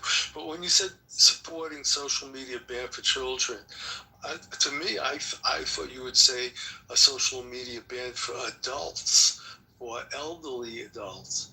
Who are the most financially scammed people in the world? I think it's elderly people. You want to draw the line elderly at 60, 55, whatever. People new to the internet who don't have the skills that younger kids have. Financially, they're getting ripped off left and right. Children get ripped off too, but the point I guess trying to make, Gary, is that children have to develop with social skills with other children. They just go in their room, play on the computer, and go into social media. You're not meeting people. It's just very harmful. Everybody covered that who spoke before me.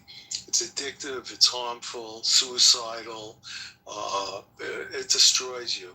I know in New York here, you have my New York accent, so you know I'm from New York. The education system is so piss poor. There's really no education system. People don't read at the correct reading level. They don't know how to do math. They don't have any skills of history. They don't understand anything. They can't reason. They can't think. And I'm not saying everybody, but I'm saying most. It's at epidemic level. It's really bad. So I would say, and come on, let's admit, we all predicted when social media came out that it was going to be bad, and bad for children, bad for the elderly, bad for financially, susceptible people. My last thing, I'm going to close down by saying, I don't think that enough has been done to get the scammers, not only on social media, on all these other sites, Gary's Critical Thinking Forum, but also you get the scammers on telephone calls every day. I get at least 5 scams a day. I get called for insurance for cars I don't have or I never owned. I get fake calls from my child who was arrested because he was in a car accident, and it wasn't him, of course. I mean, repeatedly, they want money from me. That's what's going on too, and they're trying to get it from the children also. But the children are hurt in every way, and I'll land with that. They're hurt in every way. We're hurt in the scamming way. Thanks, Gary. Yeah, there's a television news anchor that just went public with how she got scammed, and she says she's embarrassed by it, but she feels that as a journalist, she owes it to her audience to give them to tell them how easy it is to get scammed. So anybody can get scammed for sure. What kind of scam was it? I didn't get into the details of the story. Yeah, I had friends too, 10, 15, 20,000 gone. I mean, come on, smart people. It's just it's just gut. We do stories occasionally, Jules, about retired police detectives of all a target group who have been scammed. Yeah, they're very slick. These people, they're very slick. And just imagine how much more difficult it is for these children.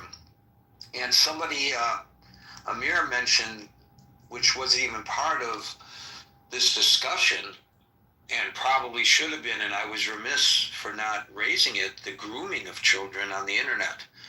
By giving your children free rein to all of this, you expose them to potential groomers.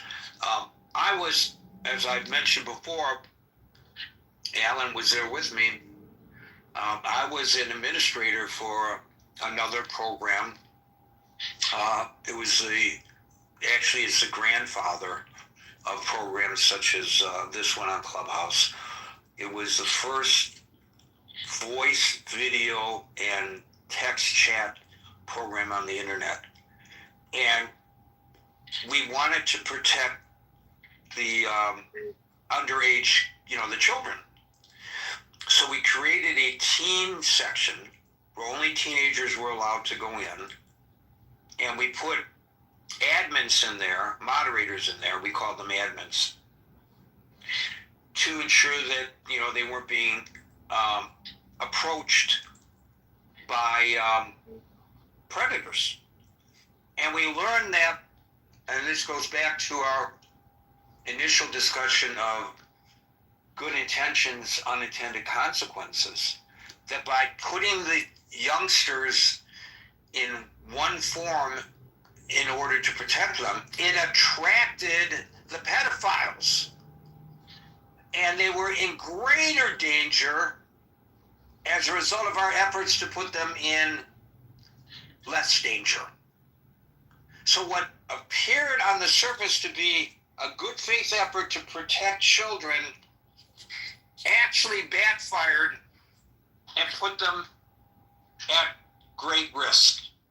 And I learned this firsthand when my daughter, then in junior high school, wanted to go on the program because this is where Daddy was working. So I said, you can go on the program, but only with me by your side. So she created a nickname, Schoolgirl, with some number after it. And immediately, these adult males were hitting on her. I said, okay, well, this experiment failed. You're off the program. So I took over her account, and as an administrator, I had the ability to do this.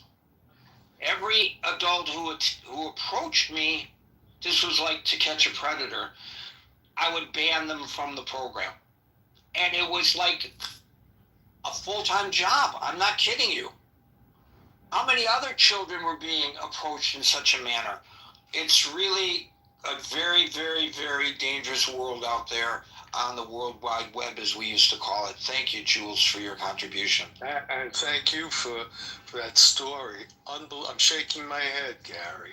Unbelievable. Keep up the good work, buddy. Well, fortunately, I don't have that problem here on Clubhouse, but it was a major problem over there. And it wasn't the fault of the platform. They were just, it was just people will find ways, and social media, the internet opens the door to those ways. Thank you, Jules. We'll go to Brian, followed by Daryl. Yeah, just a couple things. The first one being that I definitely agree there's a problem, but I don't know that a full social media ban is a good idea, because there's a lot of good sites out there too. Goodreads is one of them, to allow kids to get textbooks access and things like that to some areas that wouldn't normally easily get access to them. So I think that they need to go after the companies and hold the companies responsible to making sure that they're making their sites safe and protecting people. And then I also think that when they do catch people, they need to give out harsher punishments. I don't think the punishments have been harsh enough for the time. The example you just gave, like, when they've gotten past people and gotten to children, they need to get serious time. Yeah, and I am not certain what all the impediments to all this is. Part of the problem is this. So the victim is in Tulsa, Oklahoma, but the perpetrator is in I'm not going to mention another country, but it could be another country even complicating it. But the perpetrator is in Louisiana. Whose jurisdiction does this crime occur in? The victim is in one state, but the perpetrator is in another. This is across state lines, and I guess you could say this is a federal case, but we know that our federal agents are very busy with other issues right now, and they're not, I don't think they have the ability to be attentive to that problem. So I think that's why a lot of these cases go unresolved. I think the To Catch a Predator approach, which of course Chris Hansen, who I, by the way, know pretty well because we worked together in Detroit. But Chris, what he's doing, well, that's being replicated by various law enforcement agencies. So if it's a person who takes it to the point of wanting to meet the child, then you can localize the jurisdiction. And they absolutely have the right to make an arrest under those circumstances, even if the initial contact was made elsewhere. So I'm thinking of a case that I covered where the undercover officer posing as a child was in Wayne County, Michigan, and the perpetrator was in Windsor, Ontario, Canada, and the perpetrator offered to come across the border to meet the child. So the perpetrator came across the border and purchased a motel room in Taylor, Michigan, and they nabbed him, even though there was not a victim. There was no victim in this crime. There was an intent, but there was no victim because he was talking to an adult human being. He was not talking to a child, but he thought he was talking to a child. The law allows, believe it or not, for there to be, because of the intent, a prosecution. So they nabbed him actually in the parking lot of this motel. They've opened up his glove box and they found condoms in the glove box, which in their mind and the prosecutor's mind showed intent, and they successfully prosecuted this guy. So under those circumstances, the question of jurisdiction isn't so much of an issue. If it's trading in graphic material across state or international boundaries, it becomes a much more difficult situation. It's hard. I know from my experience as an administrator on that program, Brian, if we detected somebody in one state or one country participating in underage visual materials with somebody in another state or another country, it was difficult, depending on what country of origin this was occurring, to get cooperation with the authorities. In some cases, they were right on top of it. But in other cases, they were not. And I would talk to law enforcement in my capacity, and they would say, "Sir, we appreciate your concern and we don't disagree with you, but ... You know, your victim is in the United States. I'm here in whatever country he was in, or she was in. And so they didn't see that they had jurisdiction. It's a very difficult situation. It's not as easy to resolve as one might think. Thank you, Brian. Gary, can I make one quick follow-up comment? So my daughter, she's about to be in college now, so I need to get rid of it. But I had the resources to pay for an app that monitored her phone, all of her social media. It would send up red flags if inappropriate photos were sent out. It would send red flags if she was viewing inappropriate stuff. And most of the time, I didn't need to use it, but it was worth the amount of money I paid for it. And the sad part is everybody doesn't have those resources to pay the extra money. And if I'm correct, don't hold me to this number, but I think social media revenue last year was like over 260 billion. I feel like a percentage of that could go to what you're talking about. Take those resources and create something that can help monitor some of it, maybe not all of it, but catch some of it. But that's all I was going to say. Brian, if you want to recommend that particular product, as you, I think, know, the link to the chat is above. Maybe, if you don't mind, you can post that for folks who might want to look into it. I'll find it on my phone now. That'd be great. Thank you, Brian. Daryl, followed by Chip. Hey, Gary. How much of this is like this one-size-fits-all solution, right? So how much faith do we put in the government? And going back to something that both Scott and Marshall said, are we kind of declaring that parents can't parent, and therefore, like you mentioned, the nanny state? It's also this alarmism in a sense, right? So I remember when my niece turned 7 and she started playing video games, and at the time it was this outrage. Video games are causing violence.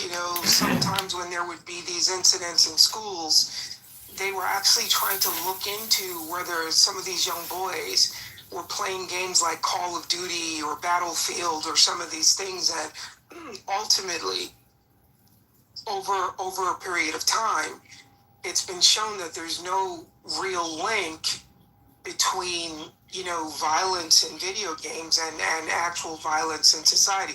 Now, they did say that some of these games might lead to quote-unquote aggressive thoughts, but no actual correlation to taking violence off the screen. And isn't some of this,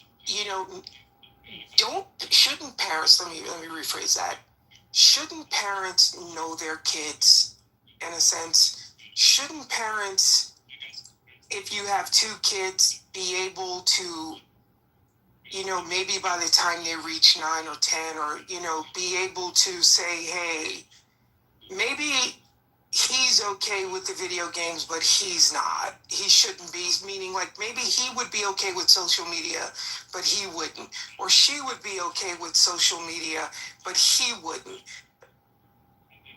Are we saying, as a collective group, like as a society, that, people can have kids, but people aren't capable of actually raising kids to be productive adults? Or people aren't, you brought up the example of how, parents would put their kids in front of the television as they were doing other things in the house. Is it that this is the new way of doing the same thing? In a sense, I saw a funny meme the other day. I had kids just to drive them to activities. And I thought it was sarcasm, and a buddy of mine, he pointed out to me, and he said, well, no, it's because parenting isn't really about parenting. It's just about activities. It's softball. Here where I am, there's a Taekwondo studio. And right after school, there's like 100 kids coming down the block with their Taekwondo uniforms on. And they're doing Taekwondo right after school till about 7 or 8 o'clock at night. So it's where do parents come in, and parenting comes into play? is what I would ask. So to your comment about possibly some of this is alarmist, what say you to the statistics that I previously read off from the various credible organizations who have studied this who do find causation? So I think we haven't had enough time to analyze enough data. Now, I'm not saying that it's untrue. I'm more saying, have we studied this enough to definitively say that it is absolutely true? And what is the solution? Is the solution to tell parents or ban these things? How many, like you ban this, right? How many parents are going to acquiesce and then do the login for the kid and then hand the device back to the kid anyway?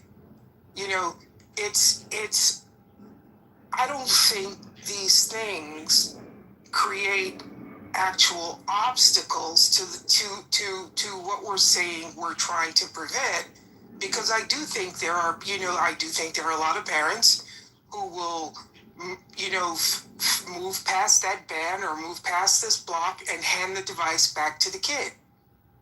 So I don't disagree with what the study is saying. I'm saying, have we actually studied it long enough to kind of definitively say that this is true or not true? I will point out that one of the studies that I quoted, they say it's a long-term study. Now, I don't know what long-term means and whether it satisfies your questions. I think, at least anecdotally, we can say there are suicides. A lot of them are by teenagers, are linked to cyberbullying. And I don't think we should be ignorant of that. And I think that any primary, secondary educator who might be listening or participating in this forum would probably, based on their experiences, second that emotion, as the saying goes. So again, I'm not even saying I disagree with you, but I'm saying, where does parenting come into this, in a sense, right? Daryl, if you allow your child, and maybe, you're saying that when, Billy and Janie go to school, they should not be allowed to take their phones with them, or they're not allowed to have smartphones. They have to have flip phones, which, by the way, sometimes results in a degree of bullying in real life as well. But at any rate, is that what you're recommending that parents do? Well, no. Because What I'm saying, if you allow them to have an iPhone, and at what age do you allow it? Because we're talking about high school students who are committing suicide. So you're going to say that a 16-year-old or a 17-year-old or a 15-year-old is still too young to have an iPhone? How do you protect your child? Are you going to say, I screwed up as a parent because I allowed my 15-year-old to have an iPhone finally? I don't know if it's as easy a proposition as you suggest. Again, that's an anomaly what's going on next door to me. Those kids, none of them have phones. And I've discussed the parenting. We just have chats, the mother and the father and I fully understand their approach. I mean, they're homeschooling their children, which also helps reduce the bullying aspects. Some people will say, but what about the social interaction that they are losing? These kids get a lot of social interaction after school, by the way. They're very popular, and all the kids in the neighborhood are in front of their house wanting to hang out with these kids. So, but at any rate, but there are outliers. Most children the age of their children I know have smartphones.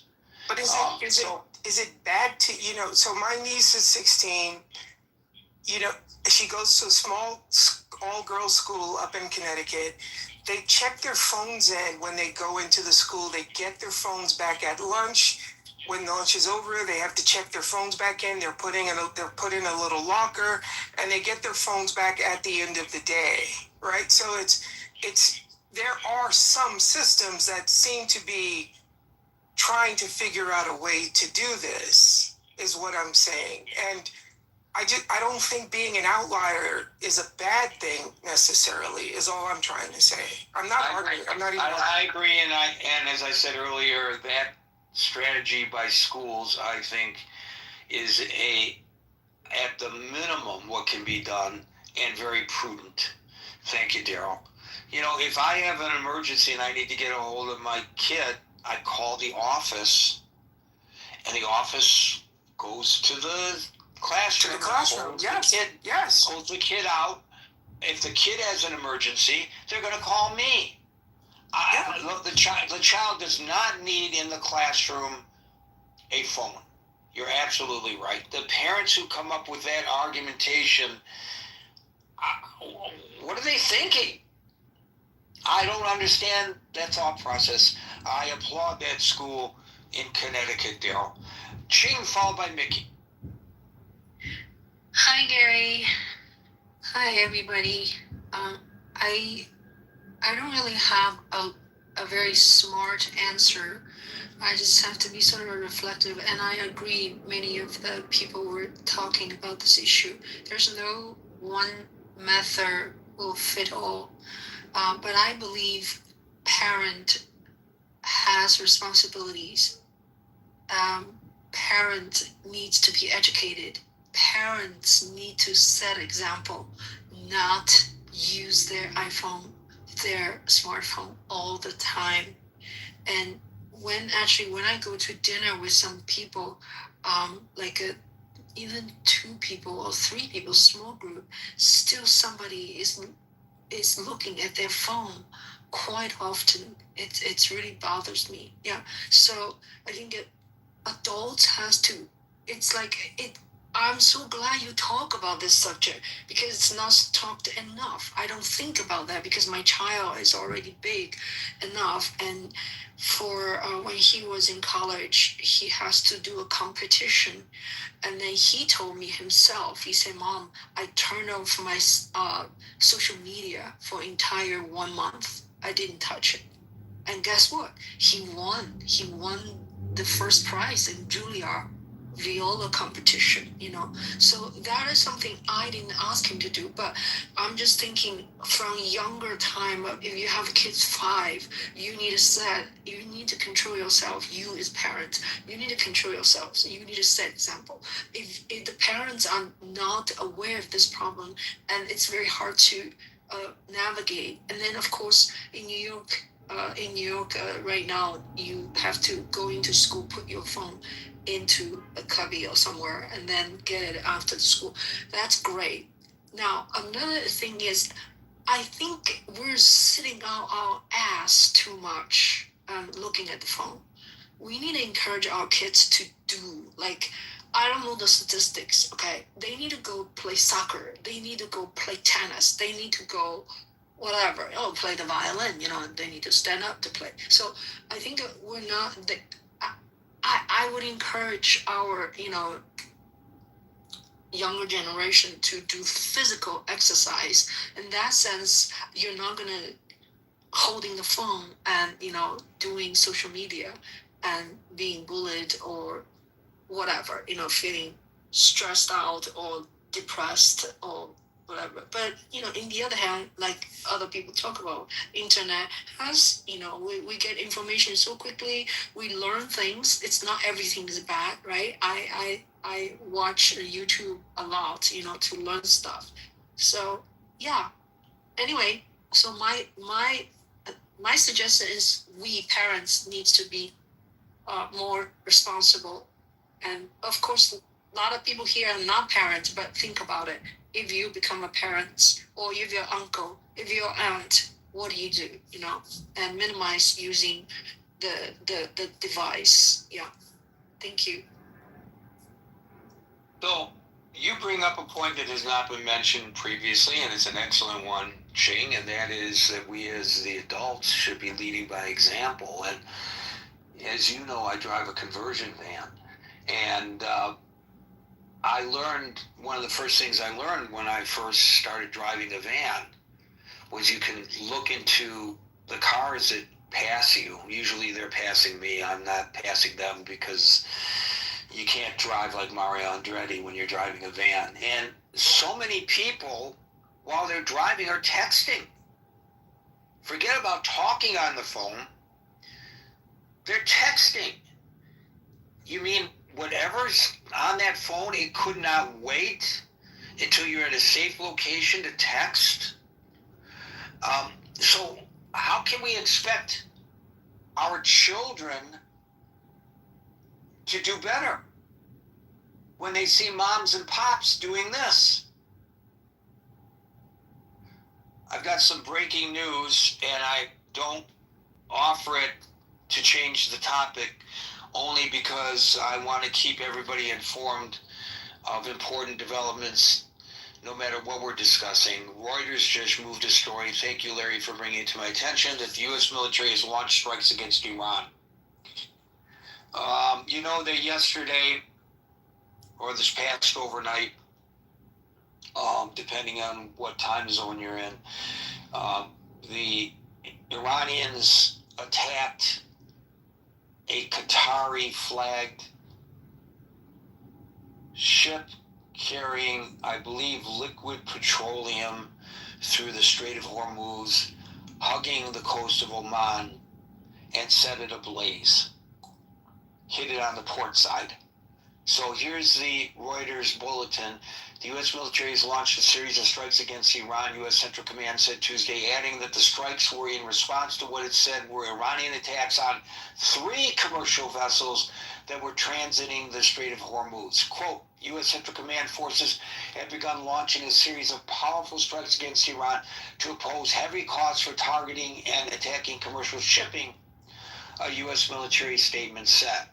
Continuing the quote, Iran's demonstrated aggression was unwarranted, dangerous, and a clear violation of the ceasefire, it added. It was unclear what specifically the U.S. targeted, but Iranian media said 6 projectiles hit the area of, Alan will correct me if I'm mispronouncing this, Taroui Pier in Sirak in southern Iran. I apologize again if I mispronounced that. This marks the first known U.S. military strikes against Iran since late last month, when there were several days of strikes and counterstrikes between the two. So there's that very important bulletin. Ching, great points to be made. We should be leading by example.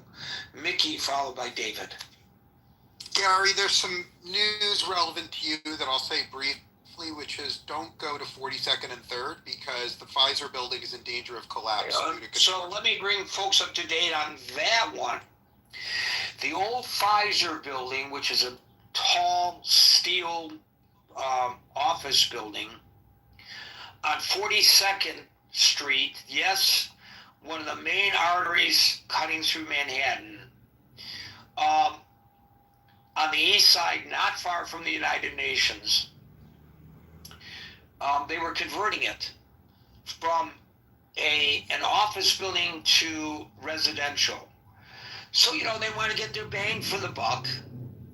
So the cranes have been out there, and they have been adding floors to the top of the building. Well, you should go online and take a look at this. They came in to work today, and they found that the steel beams on the 21st floor were buckling. I'm presuming, I'm not a structural engineer, it has to do with the added weight above, which I would presume the people adding the floors would have understood the load that the building could tolerate And now the building is in danger of collapsing. Now, they initially said collapsing, but they've now modified it to say partial collapsing. But while they were in there inspecting it, the building was literally moving. So not only did they evacuate the building, of course, but for a wide area on either side of the building, everything is evacuated.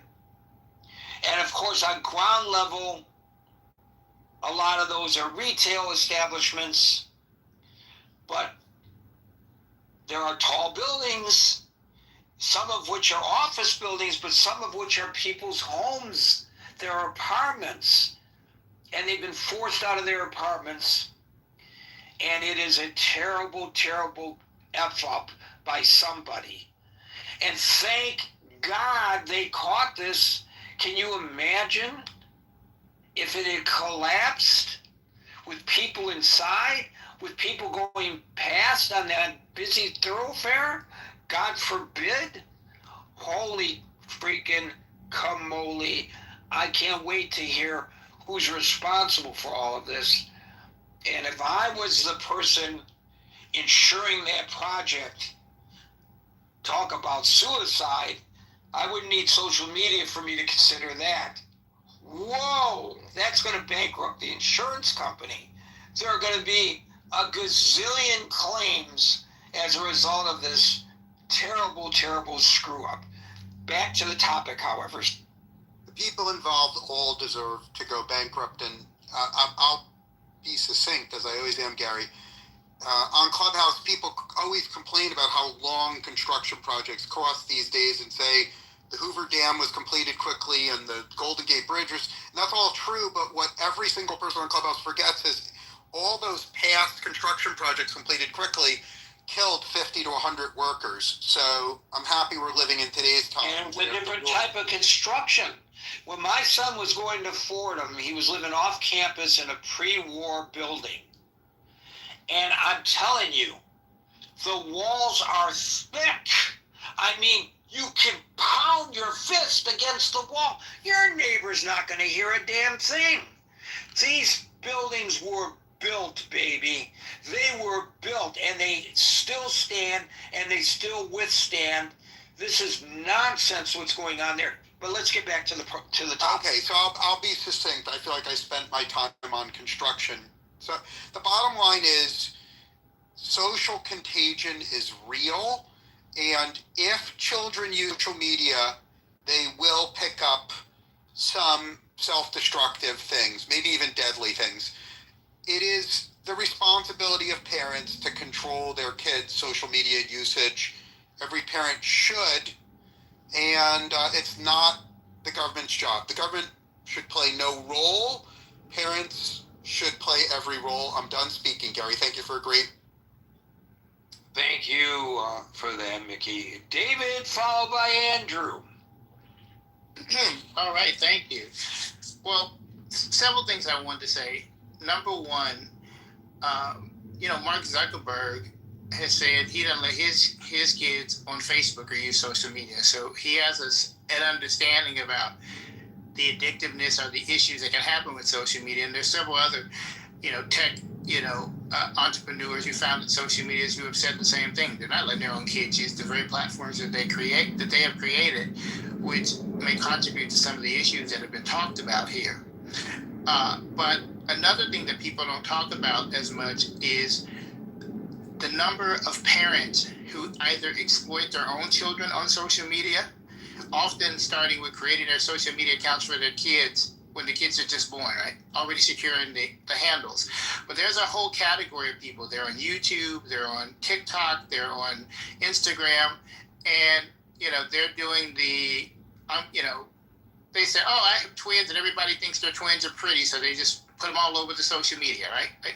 Because they can make money off of their kids that way by showing, cutesy photos or showing them do interesting little things. You have the other group where it's like the whole family is on the, living, kind of doing their own little mini reality TV show, a lot more on YouTube, but living it out. So you have the parents themselves who are using the platforms as a way of being able to bring in revenue and make money. There's a there's an interracial family where they have like about, I don't know, 11, 12 kids, and you know, they show their whole family and their whole whatever edited version they put up there of their life on it. So you have a lot of adults themselves, adults with children, who have found that social media, you know, is, you know, definitely a place for them to be able to, you know, go ahead and make money. So they doing the self-exploitation of their kids. You know, they don't even really give their kids time to grow into being a young adult. You know, or growing into being a child to even get to the point of knowing whether or not this is something they might want to do long term. They're just taking that choice for them. So, you know, that itself is a problem. Should the government get involved and do it? I would say, like some of the other people here, no. I don't think the government should be the one getting involved in regulating it. I think that it should be left up to the parents. But I wouldn't be against the idea if parents, you know, or certain things are happening due to kids being on social media and the parents weren't doing the job. I wouldn't be against extending the idea of neglect charges toward the parents, you know, for engaging in some kind of neglect, you know, for something that's extremely serious, right? That happens, and that's within the parents' control. I'm not against the schools doing something that Daryl was mentioning, where, you know, you don't have your social, you know, they take your smartphones while you're in class, and then when you get out to get your smartphones back, and you can get access back to that afterwards. I'm not against any of that kind of stuff. I think you can give rights to schools, public or private schools, to be able to determine whether they want the kids to have access to that. But ultimately, all of this is in the hands of the, you know, hands of the parents. And somebody just needs to talk to these parents out here who are getting their kids social media platforms once soon as they're born, and the parents who are out here exploiting their kids for money on the social media platforms. That's all I got to say.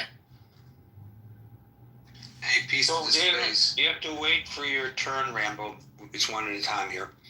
So, David, you bring up also a point that had not previously been discussed. So I appreciate your contribution. Andrew, followed by William.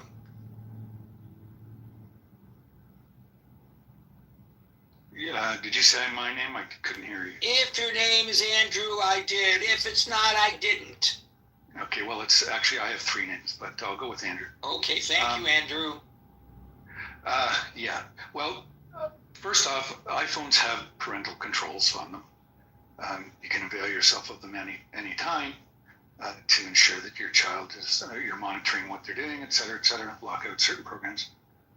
Secondly, I just wanted to mention that although this didn't happen to a child, it happened to me. I got a phone call from a friend who said my image from my Facebook account was in an advertisement for Meta glasses, which I use because they're hooked up to my phone and they act as my a resource for my blindness. But I didn't approve of it or agree to it. They just used it because it's on there and it's theirs. My picture is theirs. They own it. So this is some of the dangers of social media. Thirdly, I got a call. Wait a minute, who owns it? So you're saying the social media site, when we, I just want to get to the nuance of this. So when you, which social media site? Facebook? That's what I thought. So when we download Facebook, we don't read the terms of service, but we accept them. And in the fine print, it says that anything we publish on Facebook, they have the rights to use. So then they see, or it may have come from the other direction, the company that manufactures the device sees that you're using their product, and they like the image, so they go to Facebook, or Facebook might approach them and say, hey, we own this, the rights to this. Would you like to buy them for your advertising? Or they say, we want to use it for our advertising. How much will it cost us? And because of you posting your photograph, you have made Moolah Shmoolah for Zuckerman, who, of course, we have to be considerate of because he's just barely making ends meet. Yes, and to the point here, the glasses are called Meta, so it's Meta AI, which is Facebook. It's already the same company, basically. So they just, are using it regardless. So you must be a good-looking guy for them I'm to. extremely handsome. That's the reason why. So I would take it as a compliment. And it looks like it's probably just targeted to her because she saw other ones with other people in them. I don't know that it's a widespread thing that my picture is way out there going out for Meta, but it could be, but I don't know. But anyway, that's kind of disturbing. The third thing is I got a phone call from a random number. I checked out the number where it was from. It was from Newfoundland, and it was an innocuous question. It was just, will you be coming to yoga tomorrow with me, Anna? So I just wrote back, I'm not Anna, because I knew it was Newfoundland, so I'm thinking, okay. So I said, I'm not Anna, blah, blah, blah. And then the conversation continued to the point where this person wanted to become a pen pal. And this is the danger of these phones. And it's like, well, I don't know who you are. I just know that you're in Newfoundland. Perhaps, maybe not, because these numbers can be hijacked. So, no, not happening. So I just wanted to say those three things. The next thing I want to say is that in Canada, in Ontario, and federally, we've just passed legislation about what we're all talking about here today, with all of those safeguards, education, etc., in place. It's a ban on 16 and under in this province and federally. And it'll be controlled in terms of, like we have our CRTC, which is Communication Radio Television Commission, which controls the airwaves and Rogers and our internet providers, etc., homes. So this will be handled by the Child Safety, I believe it's commission of some sort. Can't remember the exact acronym. But this is already in place. It was passed in June this year. The regular enforcement will be between the provinces, and at the federal level, of course, they have more powers in terms of investigative powers through the RCMP or CSIS or whatever. So this is already happening, and of course we do have a cell phone ban during school hours, unless it's required for the curriculum. And the educational portion will start at grade 1 through grade 8, so that they're getting an early start. They're not getting it at home already, which I doubt to a large degree. I do not think that the parents, like you're talking about people driving around texting, that's fairly common, I think. And so I don't really trust parents to regulate their children, because like I said, you already have controls on your phone. If you really wanted to institute parental controls, you can, but how many people do? So anyway, that legislation's out there, and I think it's a good thing. Thank you. Thank you, Andrew. It's, a good reminder that there are parental controls on these devices. That's an excellent point that you raised. William, followed by Rambo. So I have children. One of them is millennial, another one is Gen Z. And one of the things I did for them was teach them not to disclose details about their identity. And I also created identities that did not correspond to reality for them to use to obfuscate who they are and where they are, so that they did not have to appear as themselves in every online interaction. But I taught them about the desirability and the dangers of, the desirability of withholding or hiding information, and the dangers of disclosing information. So that's part of the education I tried to make them aware of, and I facilitated that by helping them create identities that don't disclose who they are, but actually confuse who they are presenting themselves to be, should they choose to do that. Certain things, by posting the photographs and things like that, invariably disclose a lot more information than it might be desirable, like Facebook, like Instagram. Meta products are geared towards disclosure of a lot of information. However, you can sign up for Facebook and Instagram with alternate IDs. For example, you can you can get alternate email addresses. Some of them, you can get an email address. Normally they would say, well, give me your old email to get a new email. But there's certain providers. There was one that was in Switzerland for a while that didn't require you to disclose an old email to get new email. And then from that, you could leverage into getting other IDs, which are not automatically disclosed and locked into your original email address tied to a SIM card. So how does that protect the children? Because then my children don't have to disclose or divulge who they are or where they are necessarily. Well, what's the other point? Because they want to be able to talk to their friends. Well, that's why I said that there's an inherent problem with talking on apps like Instagram with posting the photos, or Facebook, because they collect and divulge too much information. However, by the way, William, to your point, the parents are promulgating this. I know parents who post everything their little children are doing, and they post everything that they are doing. Some people who I know quite well, I know when they're, it's date night for mom and dad, and I know where the children are and what they're doing, because it's all there on the internet. Mom and dad willingly give that information out, and it's great because I'm close to this family and I get to see what they're doing. But it's not just their close circle of friends that are seeing it. The world is seeing it, including people who are very, very bad people who I'm sure peruse the internet looking for opportunities to take advantage of such security lapses promulgated by the parents.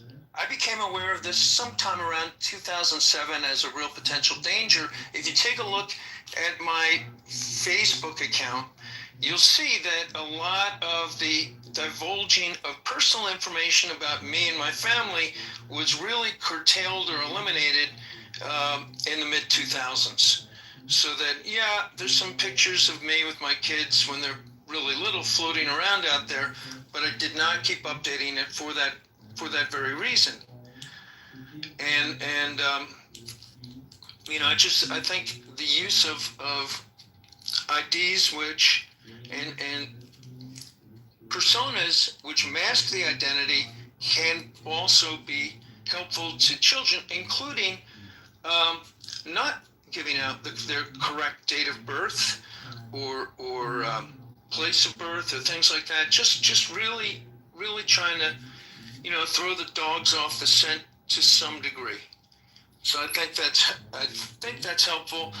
But they have themselves chosen to divulge their own information as they get older, and that I have no control over. Remember, as I mentioned before,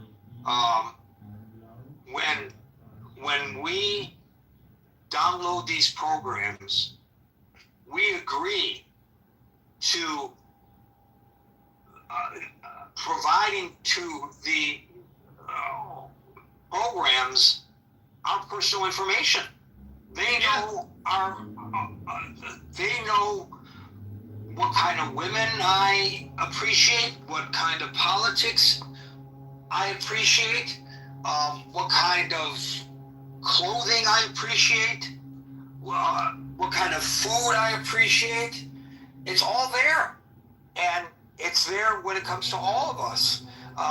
We have set ourselves up by accepting these quote-unquote free programs, and to them having more information about us than we may even realize about ourselves, that we may realize ourselves about ourselves. Which is why I created identities that intentionally published false information about myself and my kids, including the dates of birth and other things, to actually make it harder so that when they use the alternate identities, it's not illegal, it's a legal alias. It's not an illegal alias because it's not being used for some nefarious criminal purpose, but when they use the alternate identities, then they don't automatically give up all the information about themselves if they choose to use, or if I choose to use the alternate personas on the internet. And sometimes people hide their identities, and for good reasons. So, there's a certain amount of control and privacy you can try to take to some degree, take back for yourself by actually giving out false information about your demographics at the outset when you open the accounts. And for example, I can if I use an email base in which I don't have to disclose an old email address, then that connection is severed. I'm not saying that the government can't figure out who I am or make the deductions about who's operating what device, but just the casual criminal or casual perverts might be thrown off the trail. So you don't have to always divulge complete, accurate, and truthful information. Sometimes it's advisable not to do so. Also, when you look at the broad-based experiment of governments restricting internet access and so forth.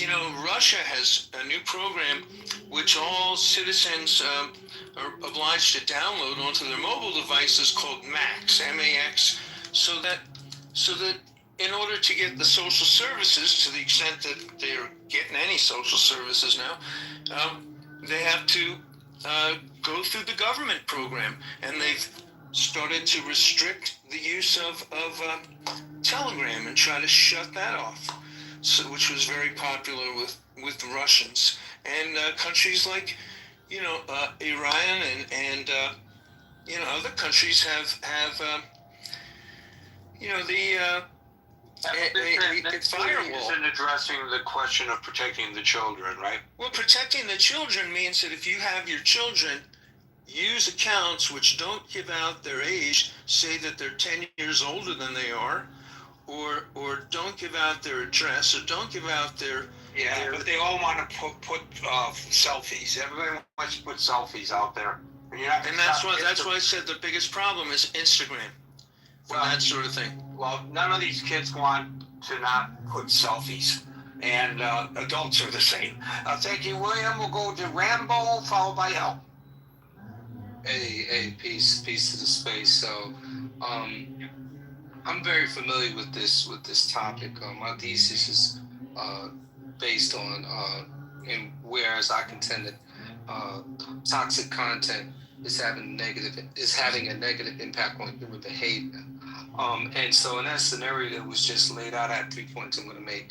I think that we now are at a period where we simply have to onboard our children into social media. It's the same thing as teaching them how to ride a bike or tie their shoes, right? There has to be a process, there has to be a conversation had before they even go on to social media.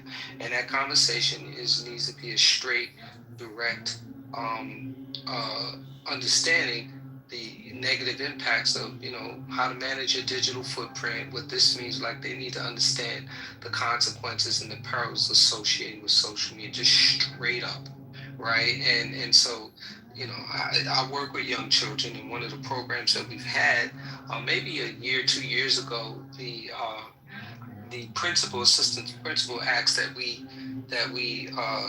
change our curriculum to mitigate the conflicts that youth are having via social media. And so that's what's happening on social media. It's like the Wild Wild West at this point. And so we did shift our curriculum up, and we are having conversations with younger students about social media. Today, I realized, and this is an interesting topic, which is my second point that I wanted to, I knew I saw it somewhere. So in today's Wall Street Journal, There's an article that I read. I just came about it. It was pretty interesting, and it talks about how I believe in Texas. In Texas, the Supreme Court has just made a ruling that that parental. Oh, here it is. It's on what page? It's 814 of today's journal. It says parental consent in the smartphone age. And I'll just read the first paragraph. The dam seems to be breaking on legislative efforts to protect children on the internet. On Monday, yesterday, the Supreme Court declined to block a Texas law requiring app stores to verify users' age with the system of parental consent for those under 18. None of the justices expressed a dissent. I repeat, none of the justices in that ruled on this expressed dissent. So, and that's a good thing because parents want to be able to protect their children. And I think as our moderator Gary has indicated, there's no such thing as free. There's no such thing as a free app. The currency for the app is allowing them to monitor your digital footprint. Maybe not your personal information, that kind of thing, but certainly they can monitor your activity, your engagement with photos, everything. They can monitor. And behavioral scientists can use that information to predict behaviors. They can geotag it. They can do just a lot of things with it. So there is no such thing as a free app. And so it becomes more important to us to manage our digital footprint, to mitigate the negative impact of toxic content and other concerns, inappropriate approaches to young underage children.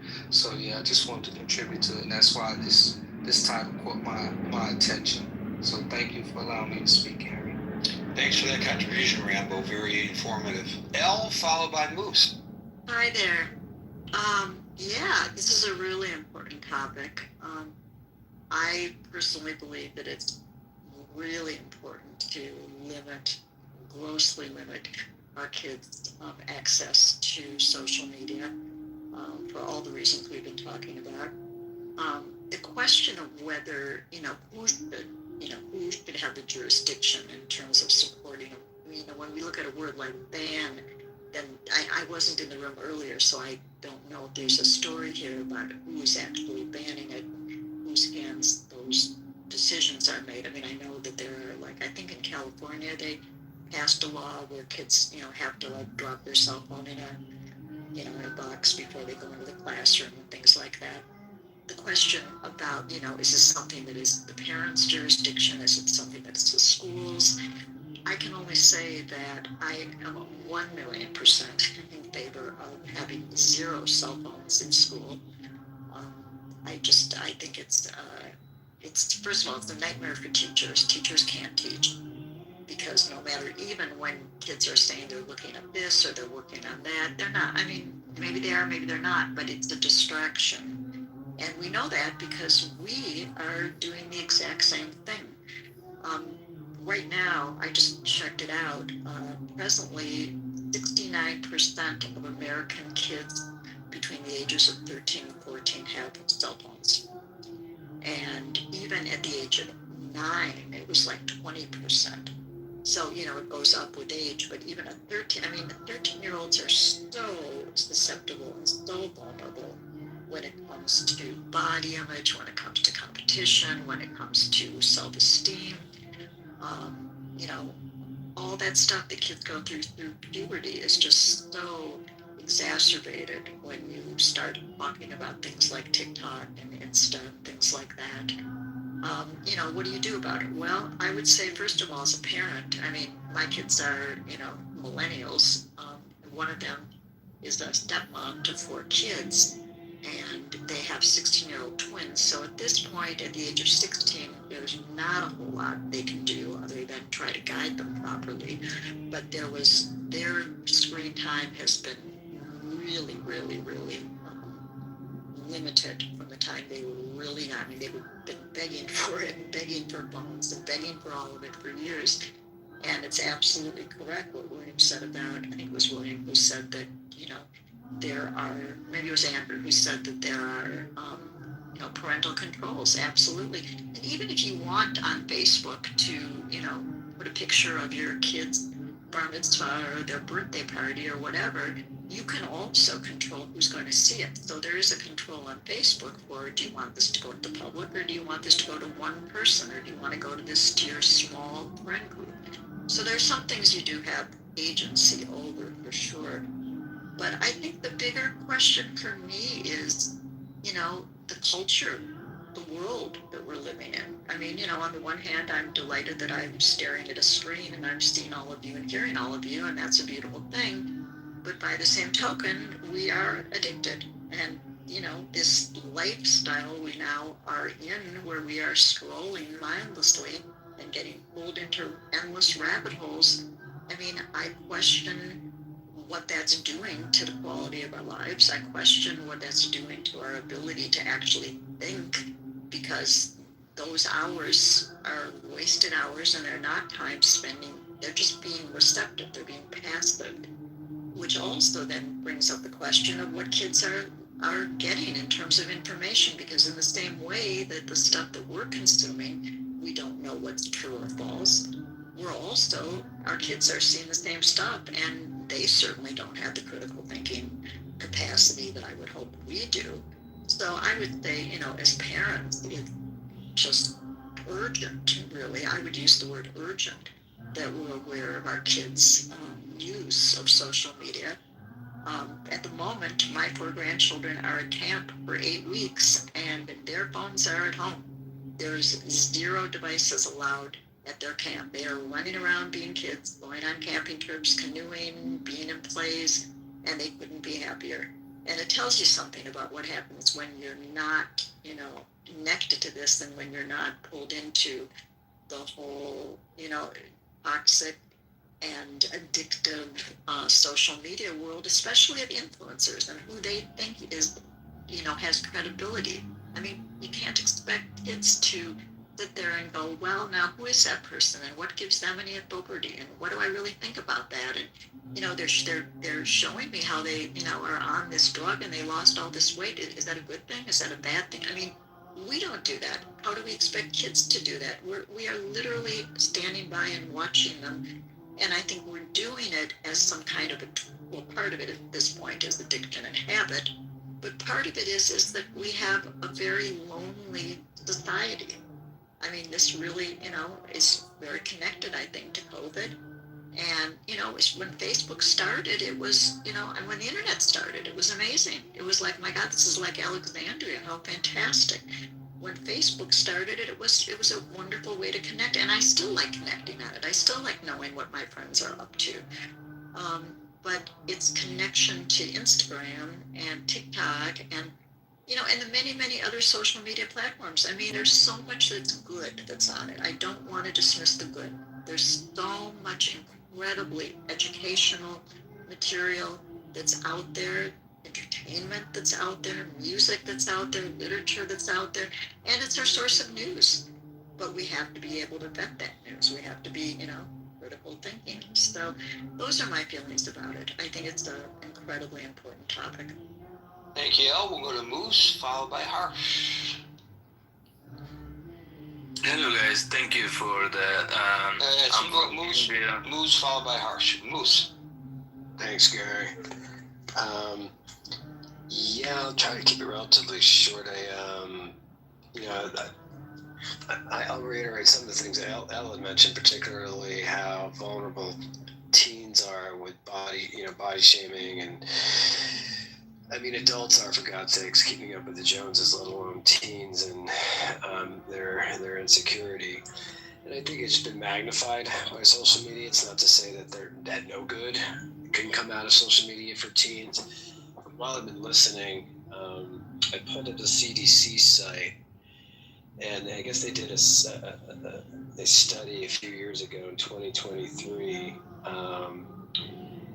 and probably not a huge shock that with the increase of social media that we have seen a significant spike in teen suicide from cyberbullying and yeah, just keeping up with your peers and your classmates.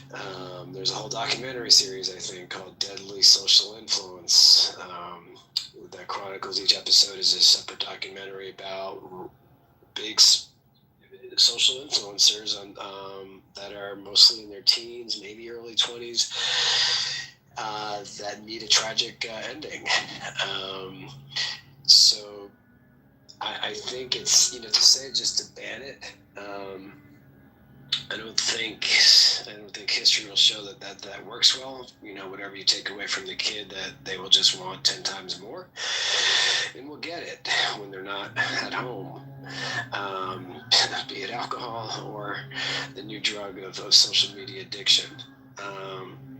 So yeah, I think Rambo was up here saying that you just have to sort of shepherd, and I think a lot of responsibility is on the parent.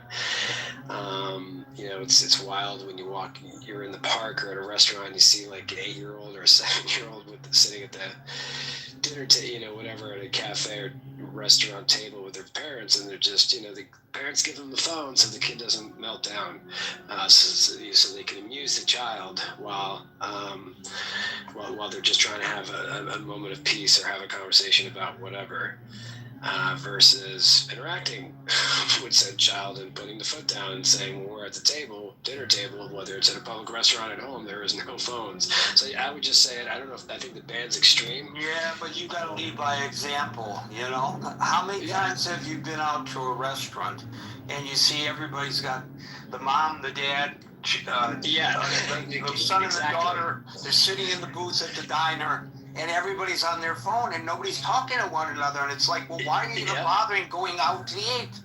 You read my mind, Gary. That was actually my next point. Is I was like, well, it's like right. It's like, but then the kids are emulating the parents that are. I'll take it further. I've been at restaurants where I've actually seen parents on the phones and the kids just staring at each other, playing with their napkins or something. And I'm sure some of it is work related, or did I get that interview? Maybe dad or mom's paying a quick bill online. But yeah, you're right.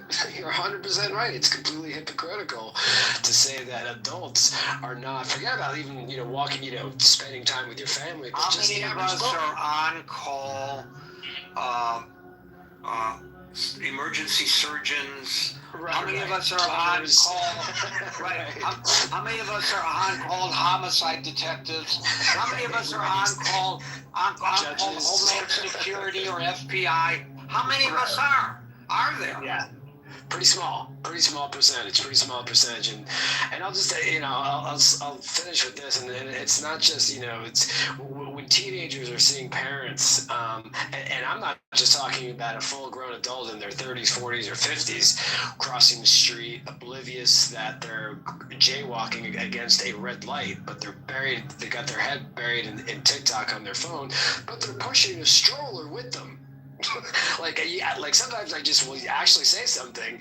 I'm like, can you do it? Can you cross the street with your baby without looking at the phone? And they just give me this, you can imagine this leer, this or this. Or sometimes they get mad. Sometimes they actually put their phone right away, and they're like, yeah, they get it. They're being completely irresponsible. So that's it's just amazing the number of times. It's wild. It's like this is how we're in New York City. You're in New York City. How many times people have bumped into me? Yep. I mean, it's my responsibility to get out of your way. Get out of their way. That's right. Right. That's right. How dare you? How dare you have the audacity to expect a grown adult to look up from their phone and acknowledge another human being or car or bike or what have you is coming in their path? Let Moses part the sea for this cellular use. Thanks. Thank you, Moose. We miss you. Harsh, followed by Ed. Thank you, Gary. I just want to say, before I begin, I'm from India, half Russian and stuff. So, and thank you for being here. And I also want to say one thing, that you guys can interrupt me Gary, Alan, and Scott, you guys anyone can interrupt me before anything I say. So I just want to say one thing. I'll say it in the comparing of India, like because people out here using all those children use this app. You guys have a different view about those things that if a children is watching on the social media, then they are mad, they will be having all those thinking and different thoughts out there. But I want to say that if a children is using social media, if you allow that, and that's a different danger to parent as well, not in terms of if their child memory or anything is intellectual or thing is being in a danger, but their parents their parents the money and all those, their parents privacy also is in a danger, because that's a cyber crime, and we are facing out there in India right now, and that could come to America as well, because I have heard all those stuff that Indian things and Bangladesh and all those stuff, these guys are scamming out there to American people. So what we are facing, let me tell you guys what we are facing right now in India. So if anyone, just for an example, if there's an Apple, is a company called Apple, right? So they are legit. They have all those stuff. They are good locked up. You know about all the HTTP, DCP, DCC, that nobody can hack them. But what about their vendors? They are also locked up, man. Nobody can hack them. But what about their vendors? That's how the hacker get all those people. Same case to the children's as well. So if children's go to social media, post all those stuff, man, that's very, very, very easily they can get to the parents. I can give you a live example of how. Just take an example of MobiWik. I don't know how many people know about the MobiWik hack. MobiWik was an app for the payment stuff, and the hackers didn't hack them because they were weak and they were soft about their all those security, because they were hacked because of their vendors. Their vendors they didn't have that much security as much as MobiWik. So same thing goes to the children's as well. Children go to the social media and they can post all the stuff, photos, videos. That's the small stuff. They can also just go to social media and talk to any people, sharing anything, I don't know. But if they do it and like this, I think that's a big stuff if they talk to anyone. But even if they share anything, and even if they're not, even if they're just scrolling out there, that's a big threat as well, because people like hackers, like I see out there in India, Bangladesh, not in India, I respect India, but they don't do that one, Bangladesh and stuff. That's the easy target to the American or any country or anyone that if a children has a social media page, in Instagram page, that they share stuff and they do stuff, and let's bring AI in that stuff. If AI is there,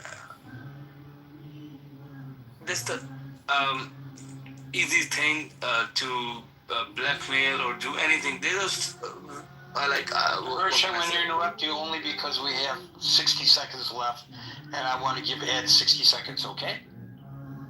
So sure. Thank you so much. Hey, thanks. I just want to say thank you. Ed, I'm sorry, but I will give you 60 seconds. Okay, well... I just want to say... okay. Well, I think it's a good thing to ban it, but unfortunately, that's probably just the first step to later on, ask adults for ID in order to use the internet and all that biometric stuff and things like that. So uh, that's the downside. And if I have a magic wand, I will kill computers, the internet, social media, everything. No Clubhouse, no OnlyFans, whatever. Because humanity is going down the toilet. And for the sake of humanity, I think we will be better off without all this technology. We won't have the China program. We won't have the Palantir and all those freaks that are, threatening humanity. AI will be gone. So, yeah. Thank you, Gary. Oh my God, he wants to take OnlyFans away. Thank you, Ed. Folks, we're here Monday through Friday at 5 o'clock New York time, so until 5 o'clock New York time tomorrow for the next edition of the Critical Thinking Forum. Everybody be safe, be well, and peace out.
Okay. The Moynihan report spoke about welfare dependency as a symptom of divorce, separation, and illegitimacy among poor urban blacks. In the decades that followed, these programs became a major cause will die knowing I will never come across that in a black man. I'm so fucking confused. Yeah, Isaac, you know, it takes a certain amount of intelligence to be able to recognize and steer clear of bad people. And, you know, and some people just don't have that ability, you know, or there, a lot of it, when it comes to issues of romance, they just, their desire to find a relationship overwhelms, and this is women especially fall victim to this. They meet a guy and they put on blinders, and it's just, he can do no harm. Once they get emotionally invested, they don't let go no matter what he does. So, you know, it may seem foreign to you, and I get it, but yeah. Wait, so Alan, you never told us who's your basketball team? Oh, so. Oh, it is? Yeah, okay, this is okay, good. Yeah, and thank you, Sig, for letting me have a white man trying to cope moment. Hey, that was good. Yeah, but Isaac, see, here's the thing. I got a beef with you. Okay, Sig put in his time with a black woman. He was married. So we let him graduate to white women. There's a lot of fine black women who are looking for a fine black man like you. You gotta do your deed and support your people against the oppressed white. The man that's keeping you people down. You gotta do your job. That's right. Okay. You gotta put in some work first, Isaac. Are you saying he needs to date a black one before he can date a white woman? That's right. Yes, he's got to earn his stripes, David. Yep. So unfortunately, Alan, that kind of fucked up in 2005. I will explain. Well, it's 2026. I know. But in 2005, I passed the test. That test took away my blackness. Wow. That test was becoming a hacker, and after that, it was like, nah, you can't. Your skin color's black. You are no longer black. That's what happened. I didn't know that. So I can date hacker woman. That's who my people are. My people are no longer black. I'm sorry. It happened. Wow. Yeah, he just get to the front of the line, man. That's some bullshit, Isaac. Some bullshit, bro. Said, fuck this, I'm going right to the front. Yeah, but Isaac, would you push Larry Bird to the floor? Acknowledge me. Yeah, my only advice, Isaac, is embrace the Miracle Whip and learn to love mayonnaise. I love mayonnaise. I love salmon toast with Don't say that. It's pronounced a Miracle Whip. You can't say that. I'm trying to protect you here. I mean, they'll only accept so much, you know, what is it, going off the plantation? But yeah, I'm sorry. Next thing you know, you'll be putting raisins in the potato salad and actually diving into the pool as opposed to just putting your. I actually can swim. I just have the worst composition. I'm basically bottom heavy, so I just you have to put a lot of energy. You and me both. Is keep it afloat. Is Isaac black? Yes. And you can swim. Yes. Okay. That's two racisms tonight on the stage. This is a question. Hey, check your white privilege in the hallway, David. Come on now.